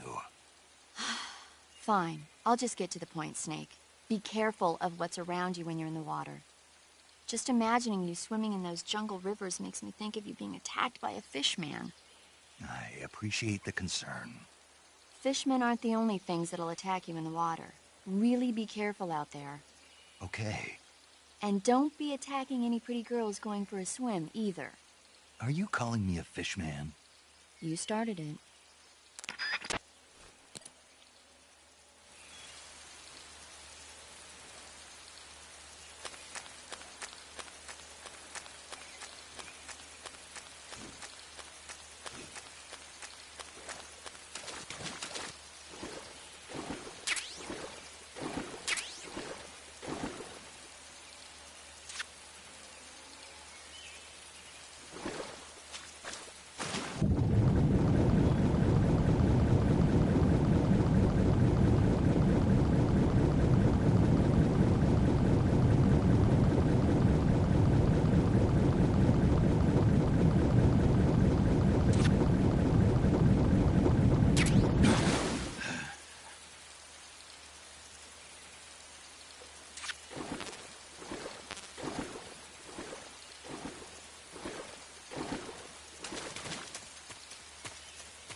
Snake, are you there?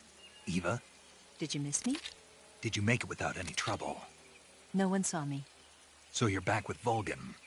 In a matter of speaking. What about the boss? Yeah, she's here too. Better be careful. Thanks, I will. The boss and I get along pretty well, though. I guess we traders have a lot in common. Why would anyone want to defect? Betraying your country like that, I just don't get it. Are you talking about the boss?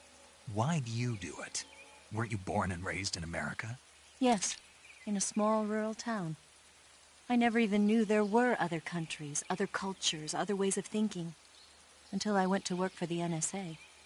And one day, I found I'd lost faith in the things I'd been taking for granted. What did you see? What was it that made you want to change sides? You wouldn't believe me if I told you. Try me. I saw the universe. The universe? Not the actual universe. The universe as the intelligence community sees it. I realized that the gravity in this universe was holding me back. That's all. People and countries are both changed by their environment and by the times. That sounds like what the boss was saying. There's a world of difference between this country and America. But it's only a difference of position, a difference of perspective. Coming here made me realize something. Half of what I'd been told was a complete and utter lie. The other half was a conveniently constructed lie. Where's the truth, then? It's hidden in the lies. Are you lying, too? Who knows? I've been trained to make even the most severe falsehood sound like the honest truth. Weren't you? No. I believe because I have to, even if it is a lie. That's part of my mission. I'll have to remember that. If you need me, give me a call on the radio. My frequency is 142.52. See ya.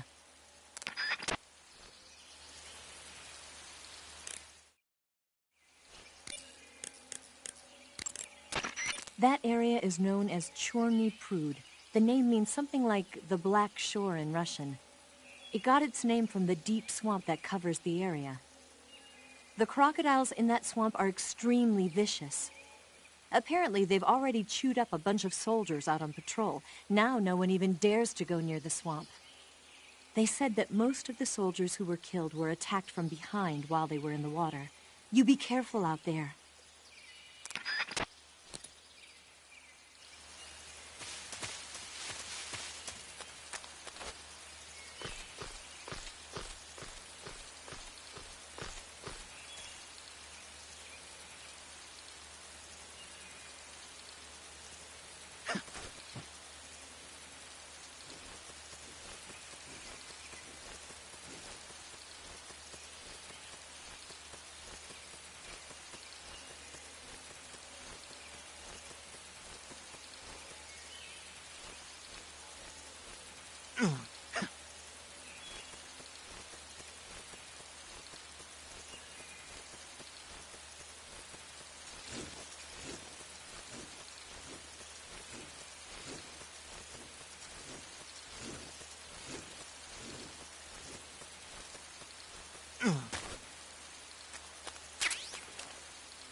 Snake, be careful. That barbed wire is electrified and you'll get a shock if you touch it.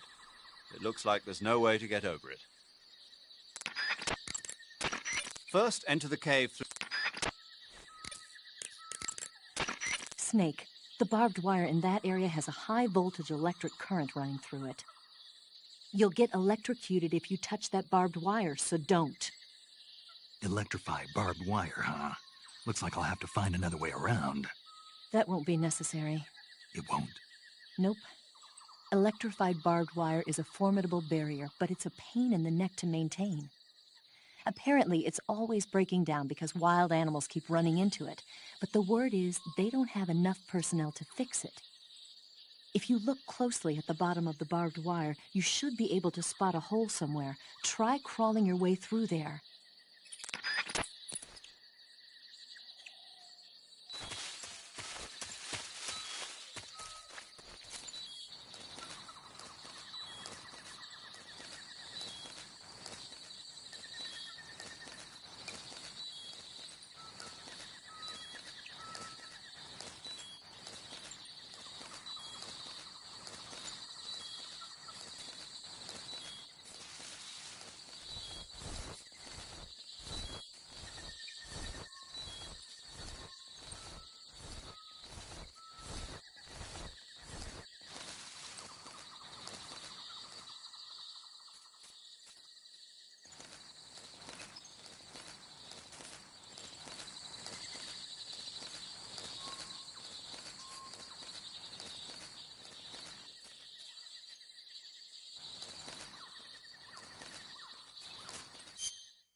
There's nothing here.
lots of traps around here.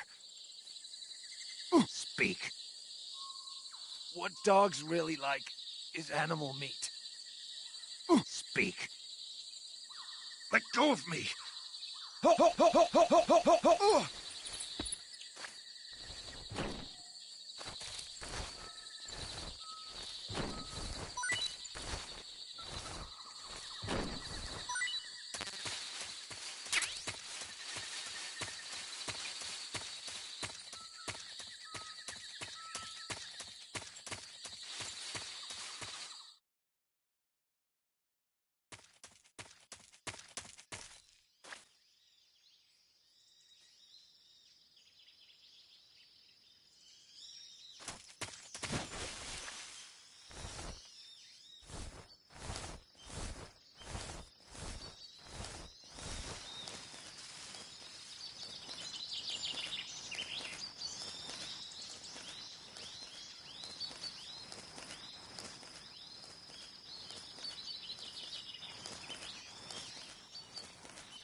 Answer me. I don't have anything. Speak. Under the bed. Answer me. Bastard.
What the...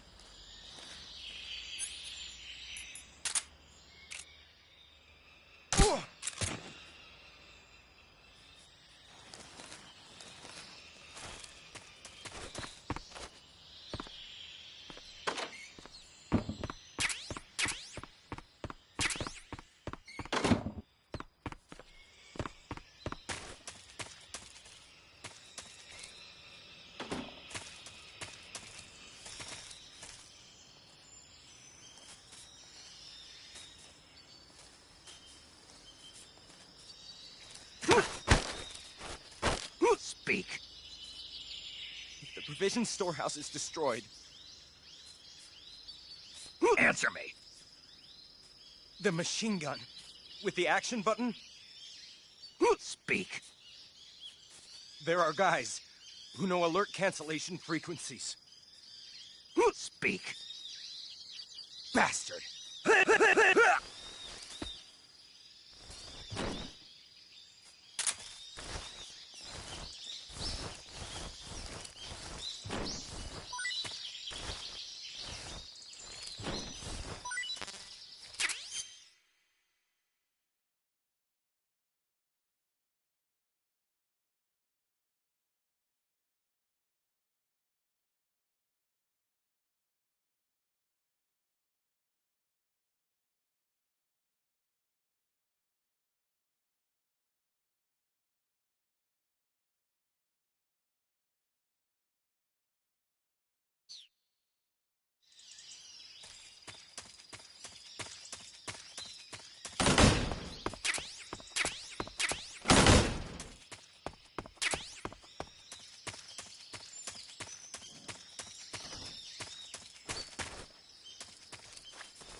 This tastes great.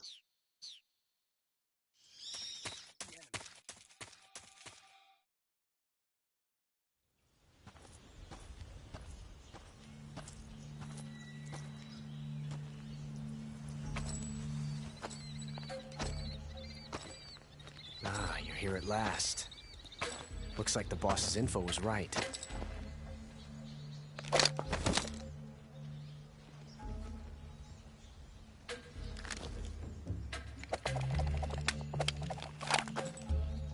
Twice now you've made me taste bitter defeat.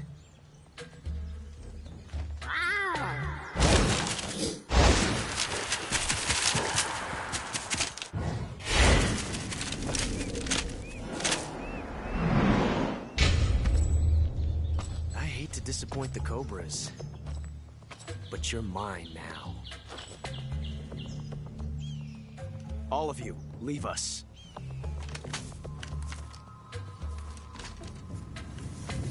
It's just you and me. No one to get in our way. Ocelots are proud creatures. They prefer to hunt alone.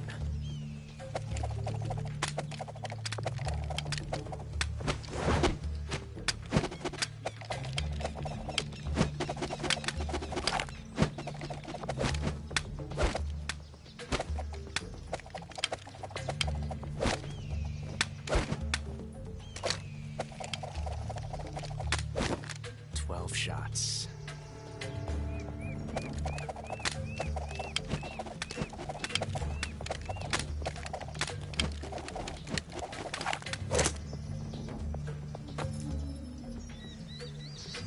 This time I've got 12 shots.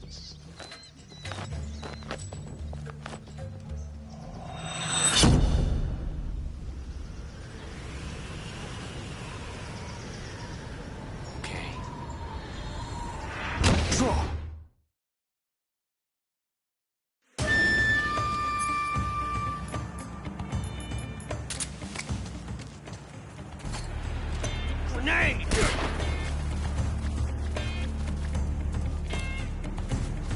Damn! Fight fair!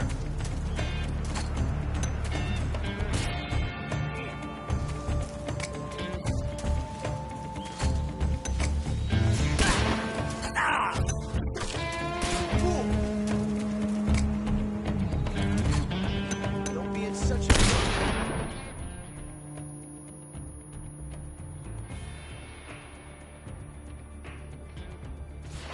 Fight fair!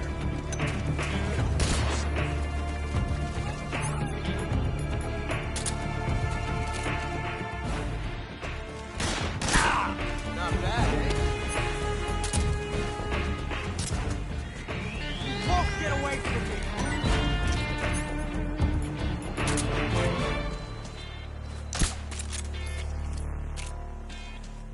Ah!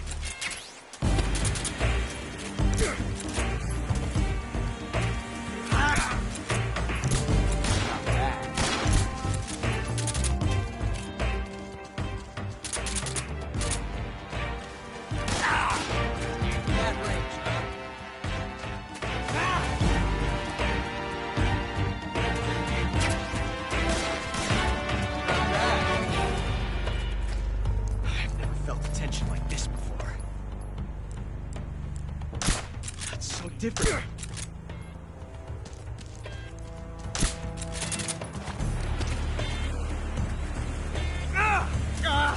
Damn it! Shoot! Get out of here!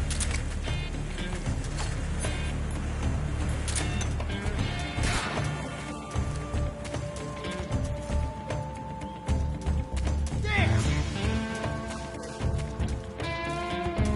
Damn!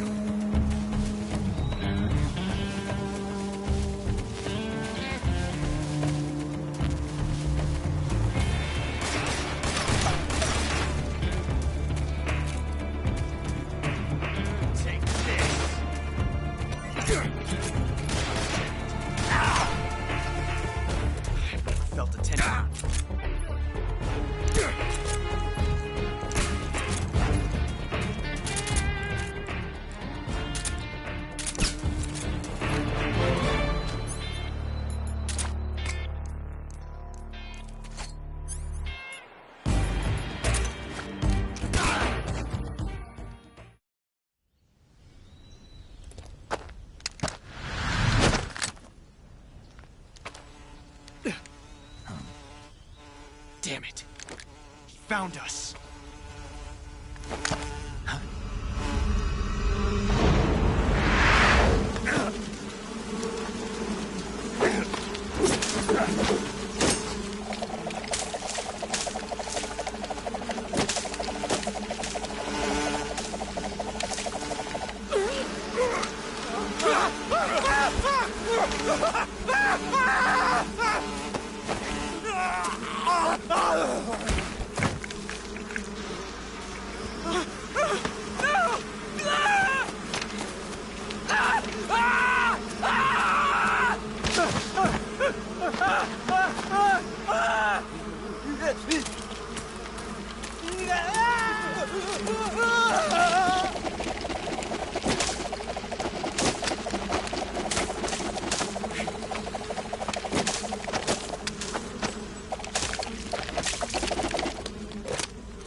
You were lucky. We'll meet again.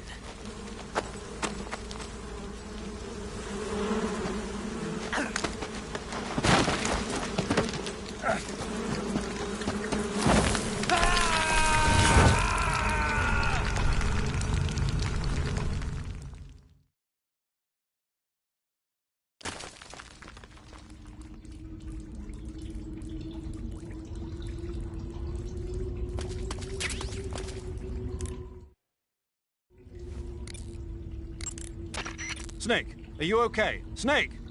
Major. Snake. Are you all right? You're not hurt? No. That was a hell of a drop, but I'm fine. Looks like there's no way back up, though. I see. Well, anyway, it's good to hear you're not injured. Slipping and falling may not have been part of the plan, but getting into that cave was. Proceed further into the cave. The cave seems to be structured like a maze, but there's an exit somewhere. Find a way out of the cave and head for the aqueduct. All right, but it might take me a while to get through this cave. Are you hurt? No. Is it the enemy? Did they set a trap for you? Not that either. Then what is it? It's dark in here. Dark? Yeah, there's no light anywhere. I should have brought a flashlight with me. So what you're saying is that it's going to take you a while because you don't have a flashlight? Right. Snake, if you don't have a flashlight, you should be looking for a substitute. I tell you, American soldiers these days rely too much on ready-made equipment. Here we go again. What was that? Nothing. American soldiers rely too much on ready-made equipment. And not only that, they can't seem to grasp that one piece of equipment can have multiple functions. Back when I was in the SAS, we never had that problem. We were trained to use every piece of equipment in as many ways as possible. If you don't have a flashlight, look for something else. You need to develop flexible, innovative thinking if you want to... Hey, are you listening to me? Yeah, of course I am. First, take a look at what you're carrying with you now. Don't you have anything that can provide you with some light?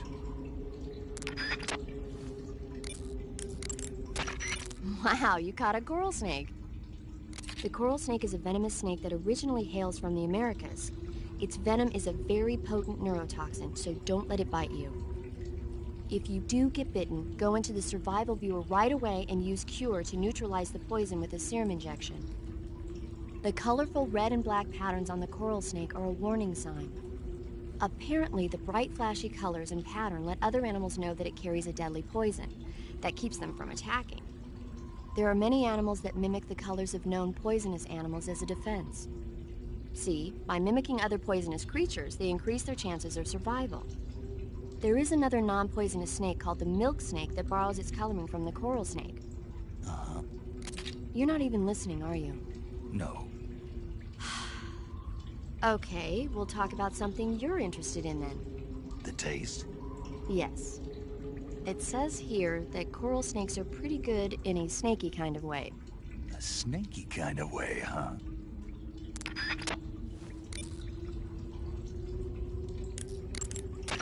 The weapon you've got equipped now is a prototype model of the Mark 22, a suppressor-equipped pistol currently in development by the Navy.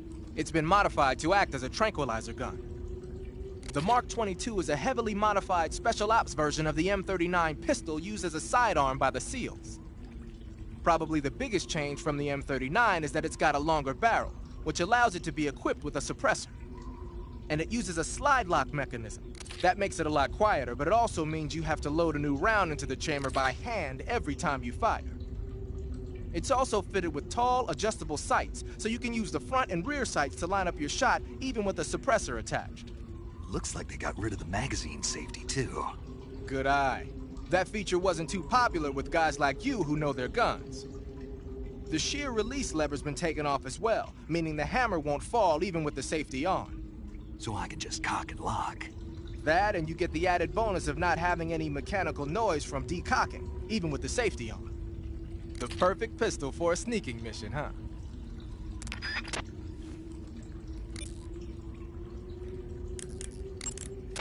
Snake, are you all right? Yeah, just barely. What the hell were all those hornets? Most likely that was the Pain, one of the Cobras. I figured as much. Are they tracking me? I don't know. The Cobras only take orders from the boss. Not even Volgin knows what they're really up to, so I don't know anything about them either. No kidding. I'll try and dig up as much as I can about them. You just focus on moving ahead. Go to the end of the cave and you'll come out in an aqueduct overgrown with mangroves. This leads to the Ponyzovier swamp. And Snake, be careful. That cave is pitch dark inside. Good. I did remember to tell you then. If it's completely dark and you need a light, try using a torch. I heard there's some emergency torches stored somewhere in that cave. Torches. Got it. So where are they? Huh? Where are the torches? How should I know? Go find them yourself.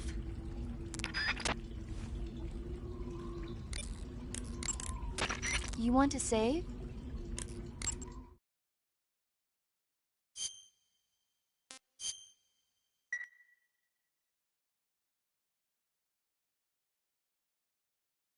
Snake, have you seen 007 from Russia with Love? Nah, I don't like those movies. Real spies are nothing like James Bond. It's pure fantasy. Snake, I don't think the Major's going to like you saying that. And even though it's fiction, I can't help but comparing myself to Bond. What exactly don't you like about James Bond? I mean, is it the fantastic gadgets? The cars? The guns?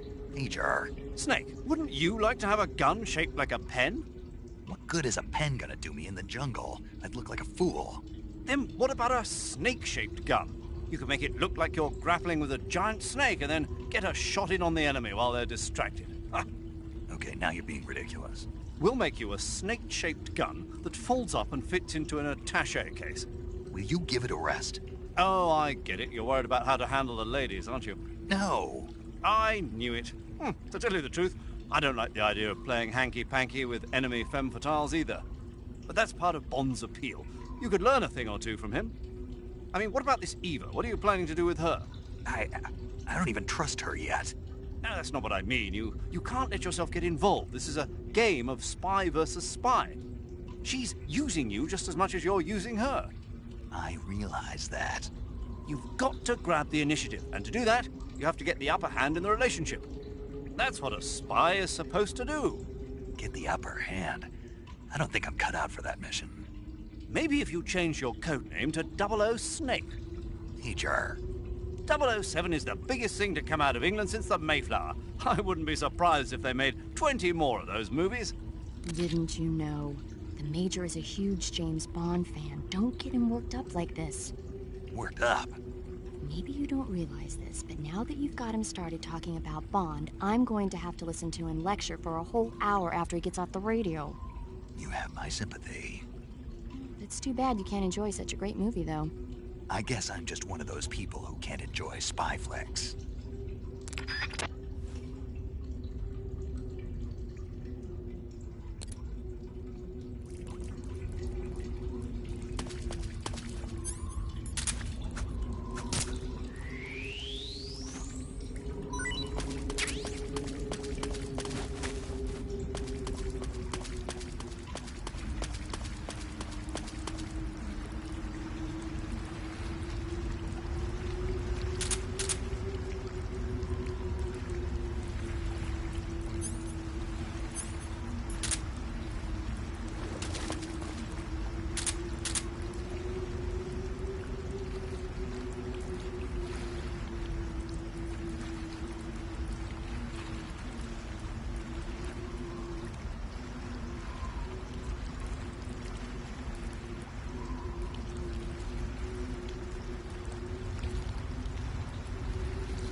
Okay, good luck, Snake. That... The cave seems to be structured.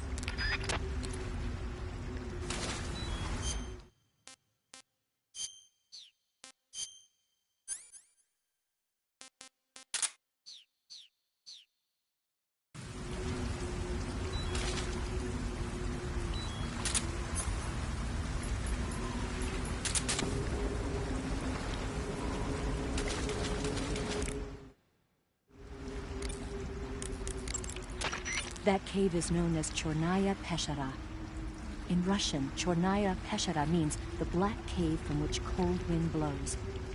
It's a magma cavern formed millions of years ago, back when Salinoyarsk was the site of volcanic activity. The structure of the cave is pretty complex, but you should be able to find the aqueduct if you keep moving inward. Head toward the interior of the cave.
Disgusting.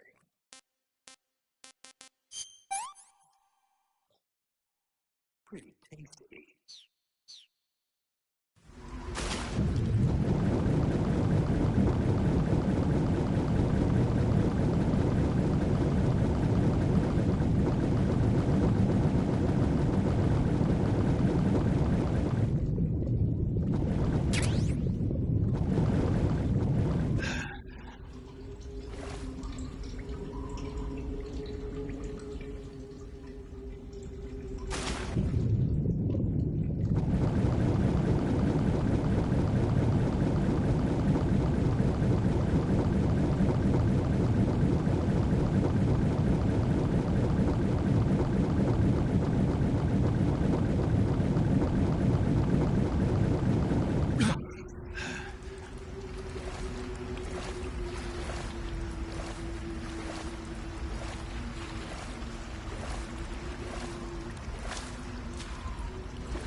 I've caught you at last. We are the sons of the boss. I am the pain.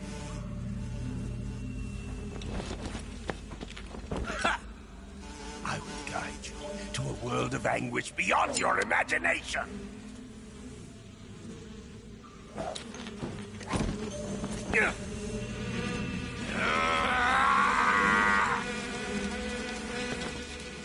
Let's get started.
The exit from the cave should be toward the back. Proceed through the cave and find the exit to the swamp aqueduct. The exit... I see you've caught yourself a Taiwanese cobra. The Taiwanese cobra is native to Taiwan and southern China. It's quite vicious and carries a potent neurotoxin in its fangs. Be careful. If it bites you, go into the survival viewer immediately and use the cure option to inject yourself with serum. Sounds interesting. Don't ask me. Huh? The guide doesn't say. If you absolutely have to know, then you'll just have to try it yourself and see. I didn't say anything. But you were going to ask, weren't you? About the taste? Maybe. I'll talk to you later, Snake. Patterned clothing, face paint, tactical movements. These are the elements of camouflage that will allow you to deceive your enemy. To camouflage yourself... Snake, you beat the pain. Not without a tough fight. How did it feel to fight one of the boss's comrades? What are you getting at? I just want to know what it's like to have fought a member of the legendary Cobra unit. That's all. What you want to know is if I can really face the boss. Is that right? Well, that too. Don't waste your time worrying about me. I'll get the mission done. I certainly hope so. So the exit of the cave is up ahead? Right. Go to the end of the cave and you'll come out in an aqueduct overgrown with mangroves. This leads to the Ponyzovier swamp.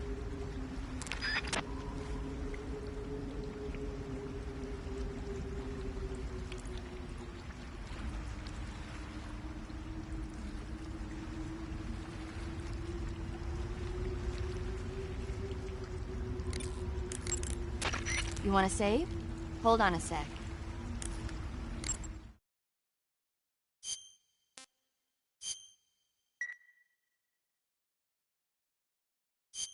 Snake, have you heard of It Came from Outer Space? Yeah, you told me already. So this astronomer sees a meteor, but it's really an alien spaceship, right? And the aliens start replacing the townspeople with clones and forcing them to help repair the ship. The 3D effects were quite realistic. I've got all the real I can handle here in the jungle. No, you don't get it. Precisely because it's realistic. With the images jumping out of the screen at you, it makes for a nice escape from reality. I have to admit it made my eyes tired, but it was really intense. Unfortunately, they don't make very many of those movies anymore. When did it come out? I was still in college, so probably about 10 years ago? Guess I'm out of luck then. You know, they're coming out with household versions of video cassette recorders.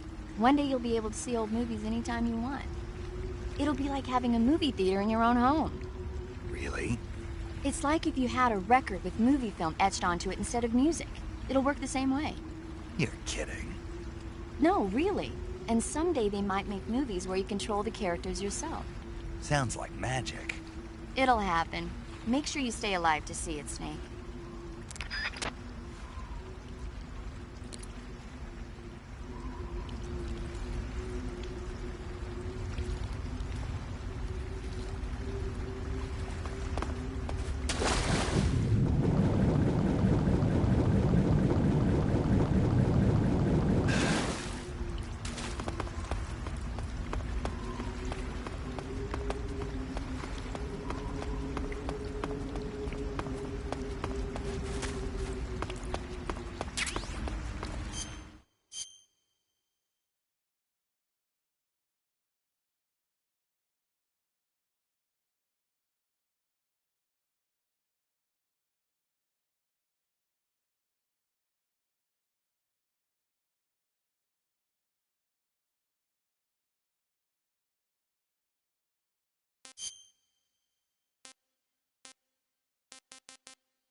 Snake, what's that camouflage?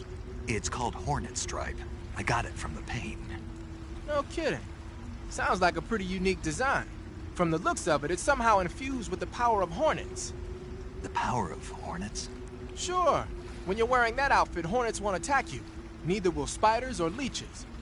You might even be able to tame the ones that come flying out of a hive.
The exit from the cave should be toward the back.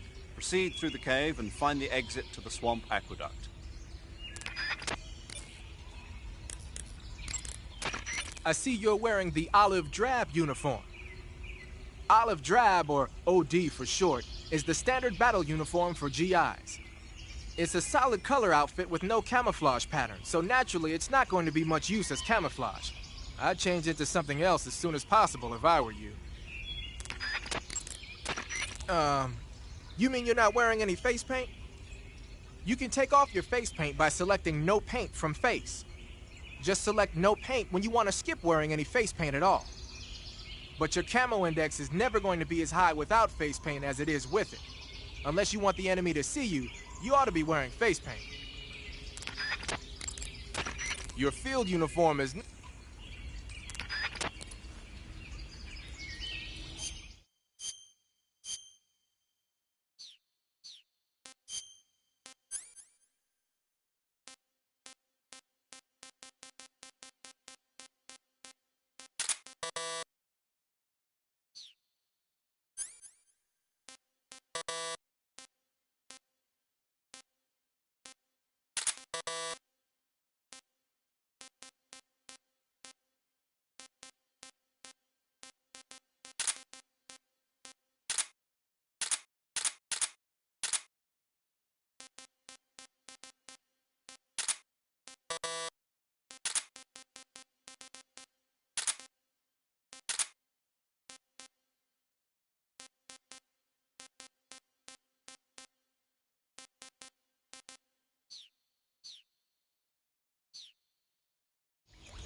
What in God's name?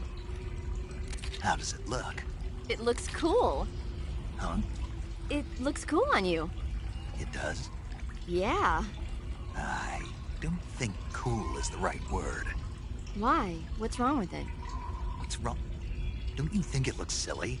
Doesn't it make you laugh? Aren't you going to ask me what the hell I was thinking? No. Oh. I think it really does look good.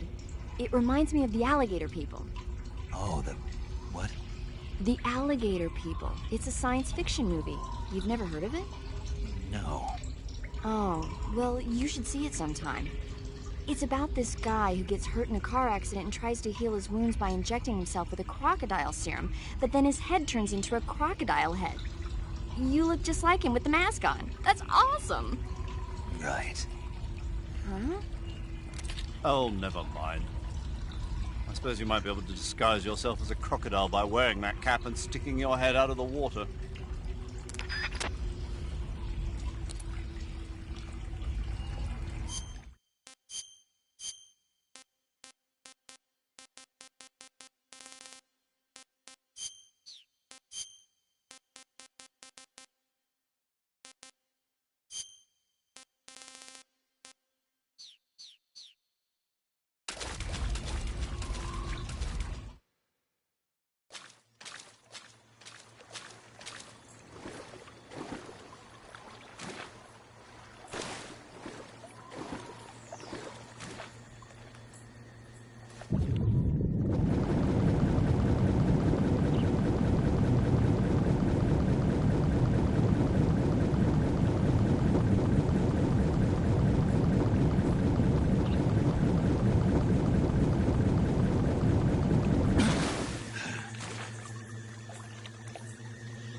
snake.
This is great.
Get your hands off me.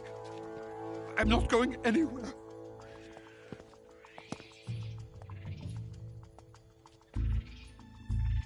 Really now? How many times must I tell you?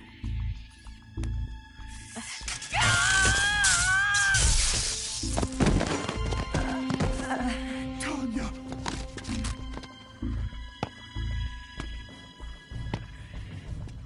Each time you resist, your lover will suffer the consequences. Is that clear? Vulcan.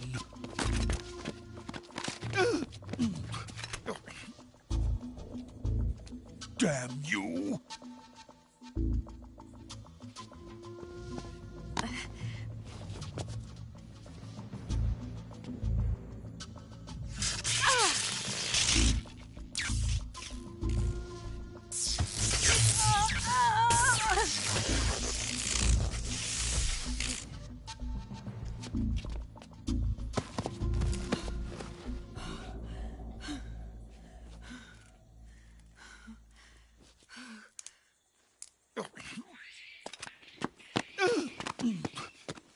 Hold it right there, traitor.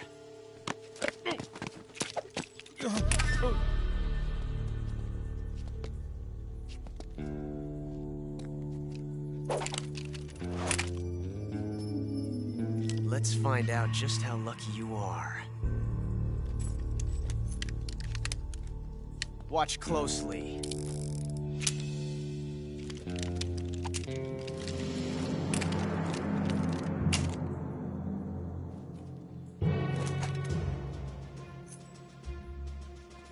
One of these 3 guns has a single bullet in it. I'm going to pull the trigger 6 times in a row. Are you ready?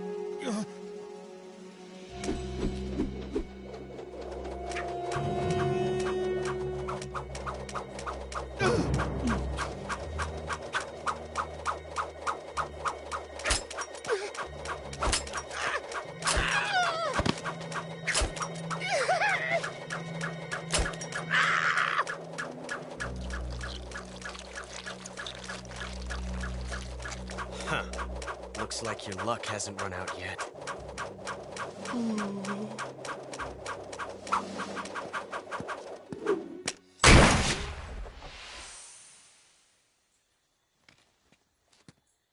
There's no such thing as luck on the battlefield.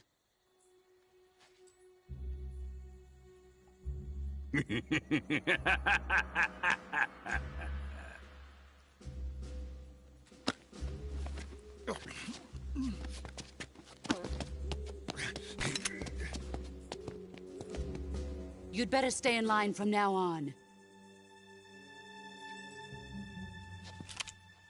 The Cobras will take care of him.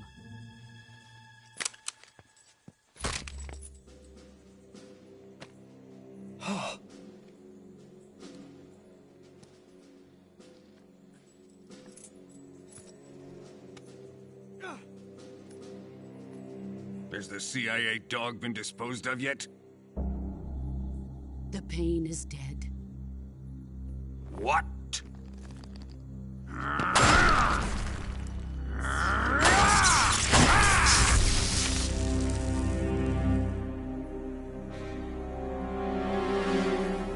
He may be a child, but he's definitely one of yours.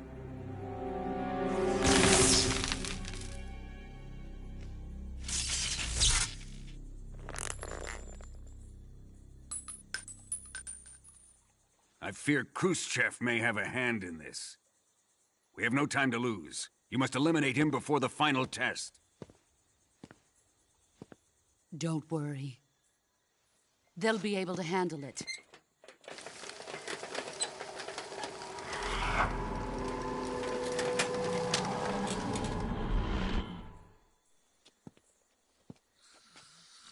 I'm leaving him to you, the field.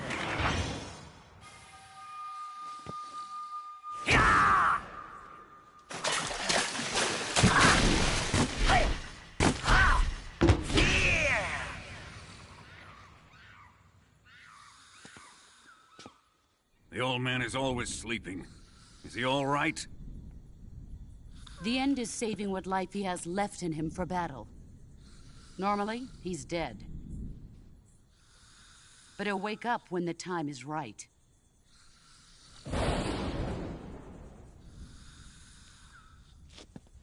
And when he does, it will be the end for the boy. Yeah.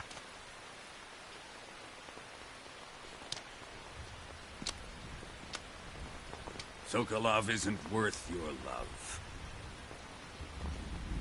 You can entertain me until the rain stops.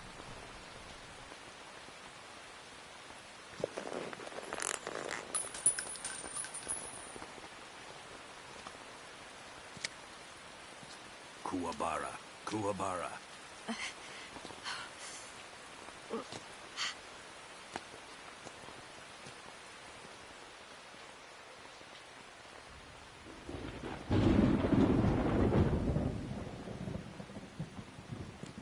The sorrow, is that you?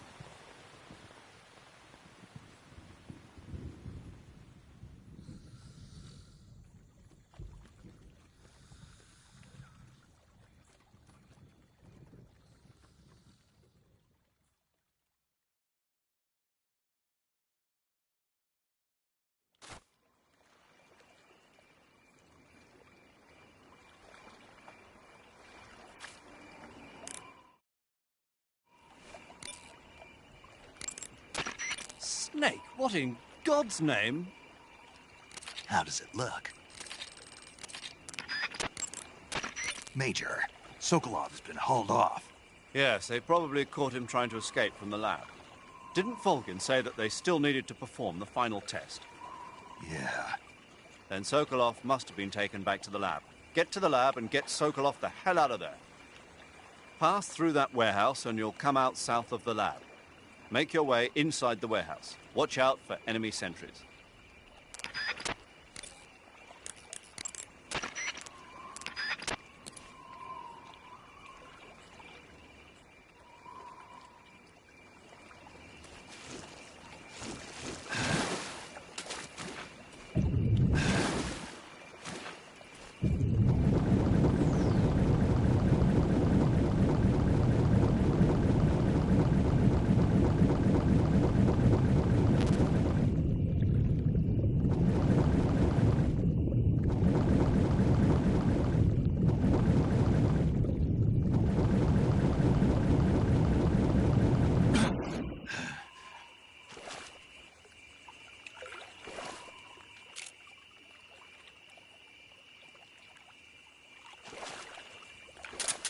Something there?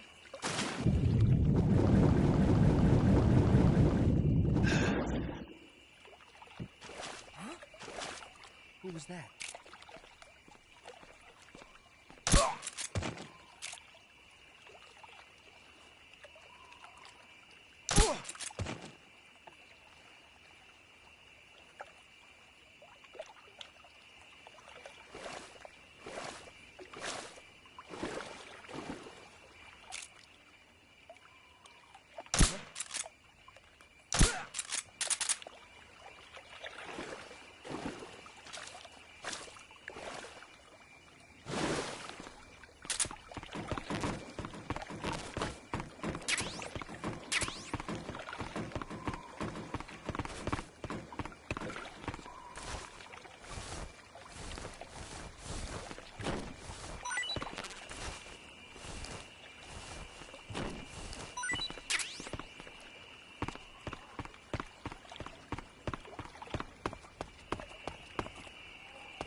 Request to call off alert 141.45.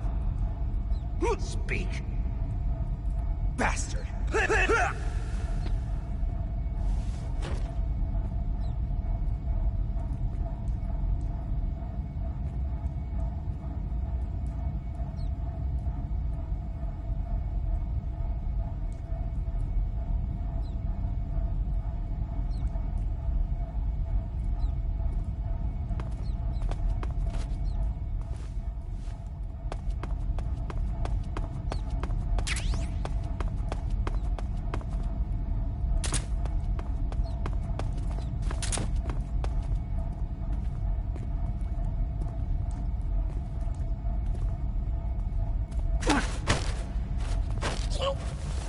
Speak. A little further ahead, the forest is deadly. Speak. By stalking, you can find trap indicators. Speak. Fire support request 148.56.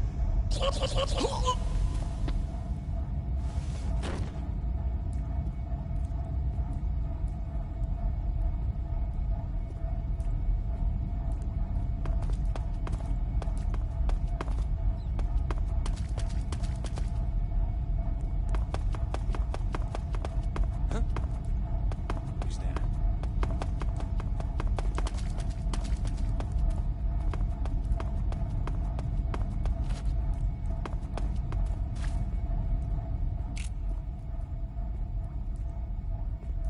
What's wrong?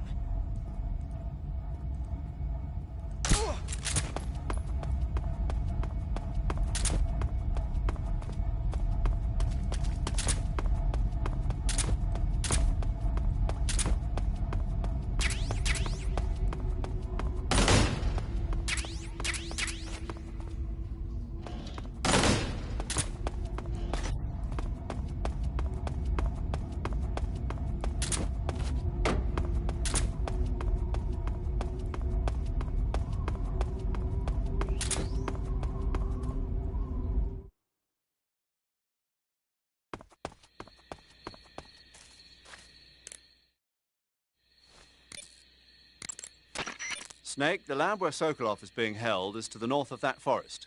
Keep on heading north.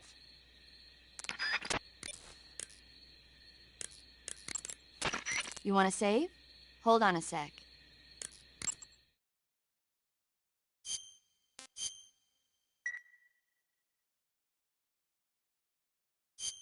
Snake, have you heard of the last war?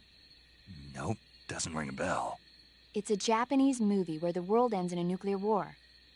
Tensions between East and West reach the breaking point, and before anyone can stop it, they launch the ICBMs.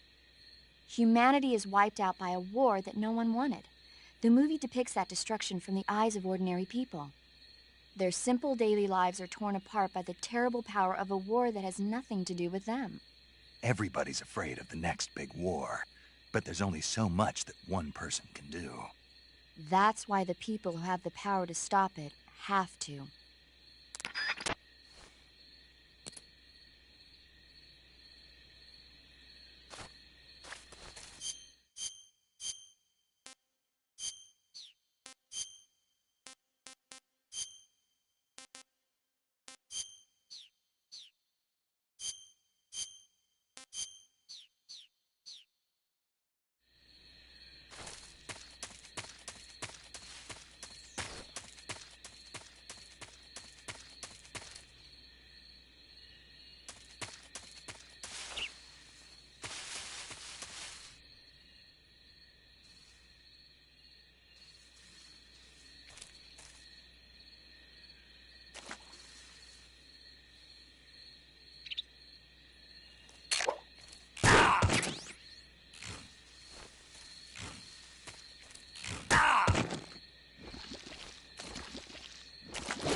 Snake, have you been caught in a snare trap? Yeah. If you don't get down from there soon, the enemy might spot you. I know that. Then why don't you get yourself down? How am I supposed to do that? It should be obvious. If you get caught in a snare trap, press the action button. That will allow you to cut the rope. Hurry and free yourself before the enemy comes around.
Not too bad.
Okay, just a second.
Speak. To the northeast. Speak. In the armory. Speak. There's some ammo. Speak. To the northeast.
dead.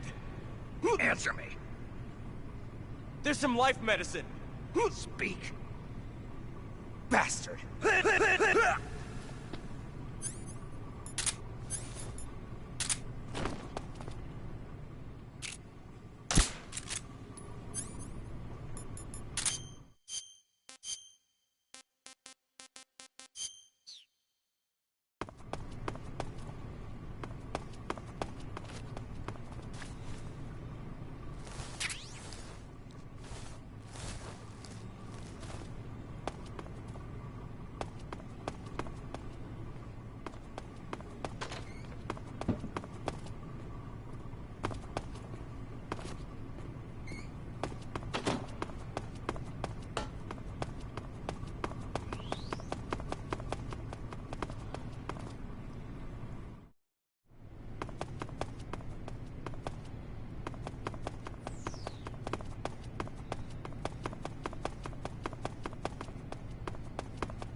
that? Somebody! We have an intruder. Support units, move out.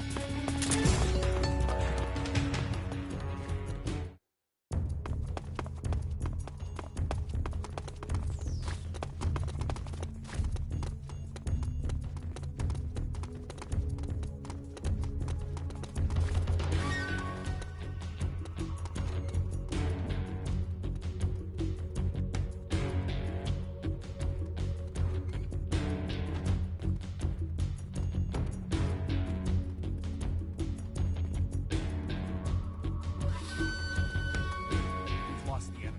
He must still be in this area.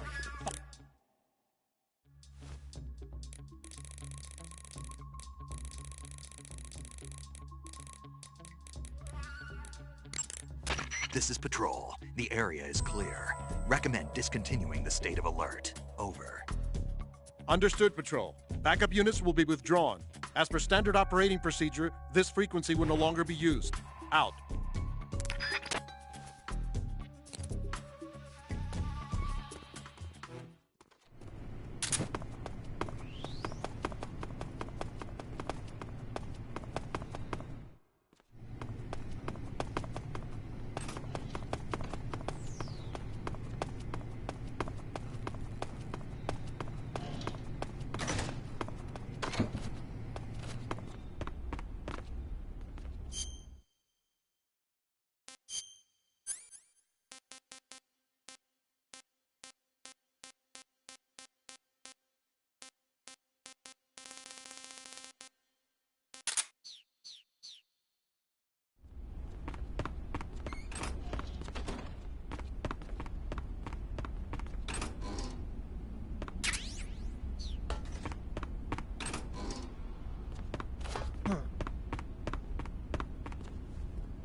If you're looking for Sokolov, he's not here anymore.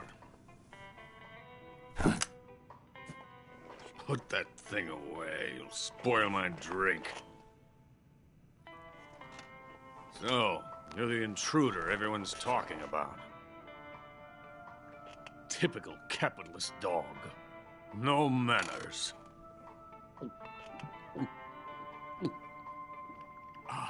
And who are you? You mean you've never heard of me? And you call yourself an agent? Very well, then. I am Alexander Leonovich Granin. A man of some importance, if I do say so myself. I am the foremost weapons scientist in the Soviet Union, and the head of the glorious Granin Design Bureau. This is the Order of Lenin. It is an honor of the greatest magnitude, given along with the title of Hero of Socialism to only the finest workers. It was awarded to me in recognition of my brilliant contributions to society. Since the Great Patriotic War, I have created countless weapons in the service of our great communist society. It was thanks to me that we were able to stamp out the Nazi scum. It was I who created the basic design for the mobile ballistic missile system you know and fear as SS-1C.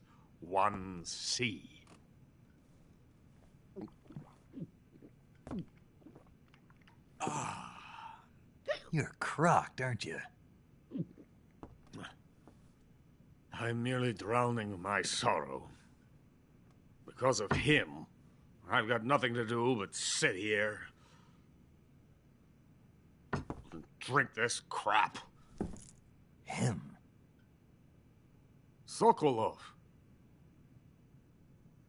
It's him you're looking for, isn't it?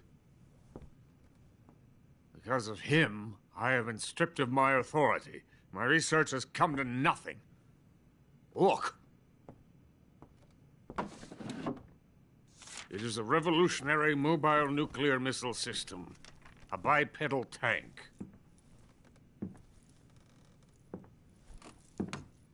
A bipedal tank? Yes, a walking tank. A robot. Are you familiar with the theory of the missing link between apes and humans? Well, this technology will be the missing link between infantry and artillery. A kind of Metal Gear, if you will. And this magnificent Metal Gear will mark a revolutionary step forward in weapons development. Metal Gear? But I won't be used so easily. No crying myself to sleep. For you see, I'm going to send these documents to my friend in the United States. What? These bastards will live to regret this. And when they themselves become the targets of my creation, they will know my true greatness. Yes, Sokolov's pathetic Shagohod pales in comparison to my work. What are you going to do with a rocket engine on a tank? About Sokolov. A tank does not need a rocket. It needs something else. Look at these. Nice shoes. No. Legs. Legs that allow it to go anywhere. Just as when humans learn to walk upright. That is the real revolution in weaponry. Don't you agree? But the fool's in charge. Joe Sokolov. And where is Sokolov? My project has been terminated. The philosopher's legacy has been handed over to him. What the hell are you talking about?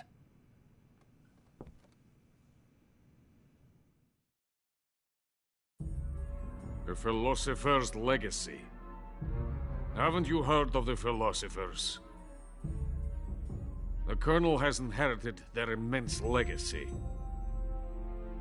Volgin's father was in charge of the philosophers' money laundering activities. In the confusion of the war, they somehow ended up with their treasure. And Volgin inherited that treasure illegally. We never need to worry about the military budget. The development costs at our facility are all paid out of the Colonel's deep pockets. The weapons born here will be the genes for creating an entirely new form of warfare.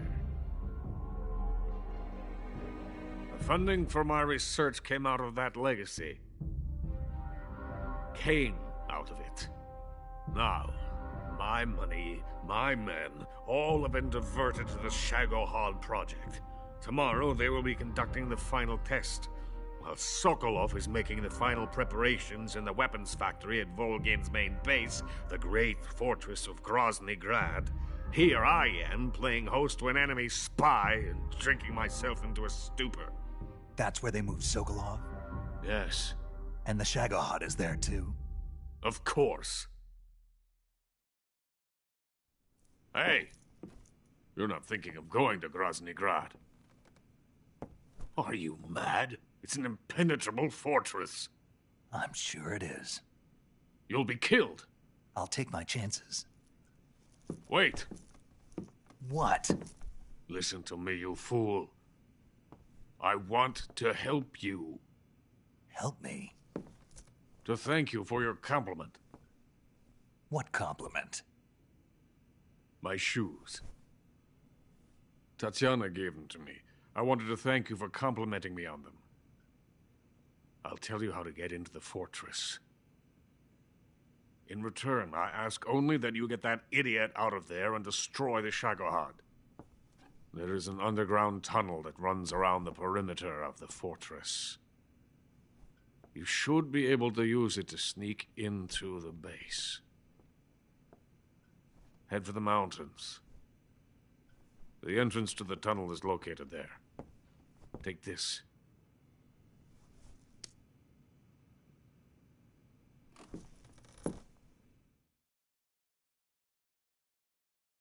You passed through a warehouse on your way here, didn't you?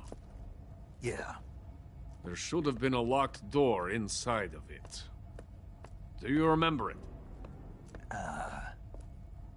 This key will open that door. Beyond that door lies a vast jungle. You can climb up into the mountains from the far end of the jungle. Go back to the warehouse. Use the key to open the locked door and head for the mountains. Got it?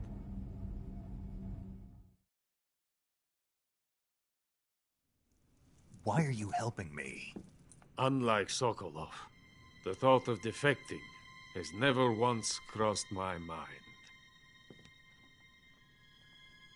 I love my country.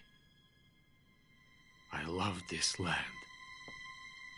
I cannot even imagine living anywhere else. I wish to remain a hero of the great motherland. I cannot bear the thought of being hounded into a corner and left to waste away. It is already dawn. You must hurry. I will remain here and nurse my troubles for a little longer.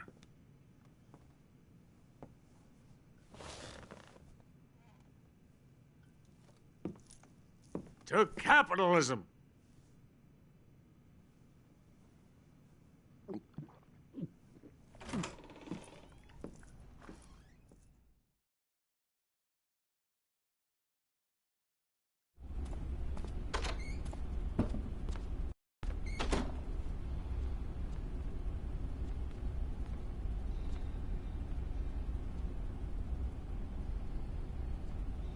Someone's in here.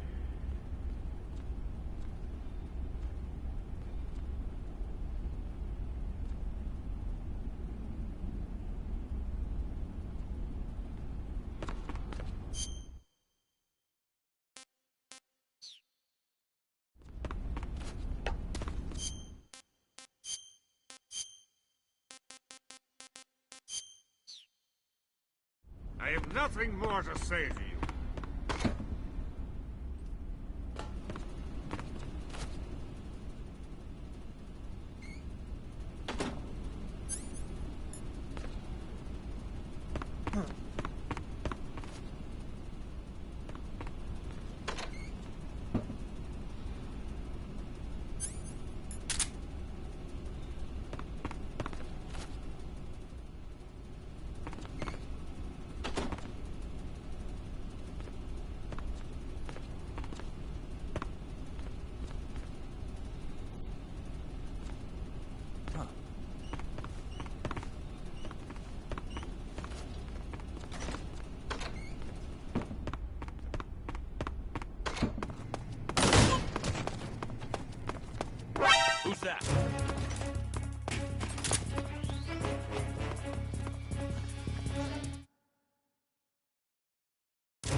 lost the enemy. He must still be in this area.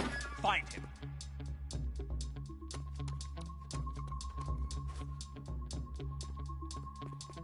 Huh?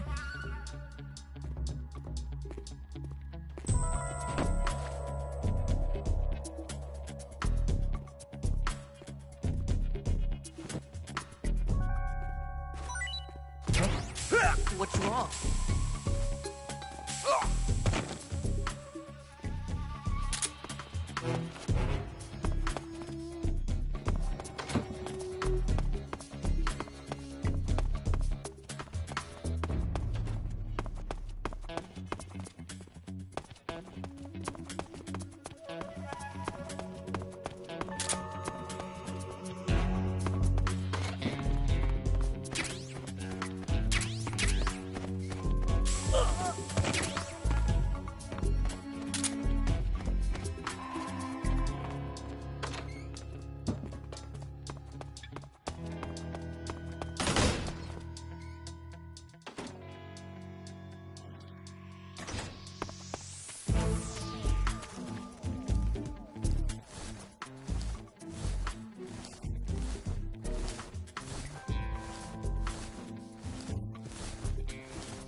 Major, Sokolov's already been moved to the fortress.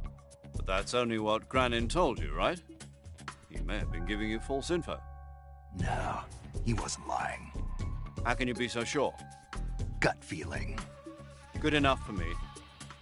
According to Granin, you should be able to get to the mountains through a passage located deep in the jungle beyond the warehouse. Right. Then if I climb the mountains, there'll be an underground tunnel leading to Groznygrad near the summit. Start out by going back to the warehouse. Use the key you got from Granin to open the door and proceed into the jungle. You remember where the door is, don't you? It's directly north of the door you went in when you came from the aqueduct.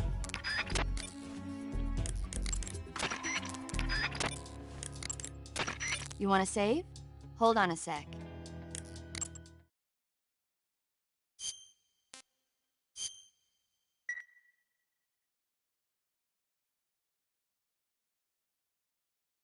Hey, Snake, have you ever seen Forbidden Planet?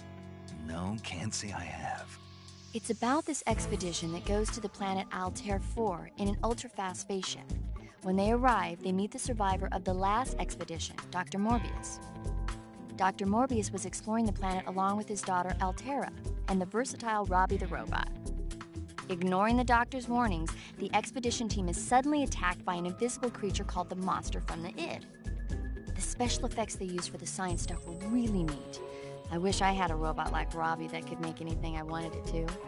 I'm more interested in that invisible monster. If I were invisible, I wouldn't have to bother hiding or wearing camouflage. Maybe someday you'll be able to turn invisible. Yeah, that'll be the day.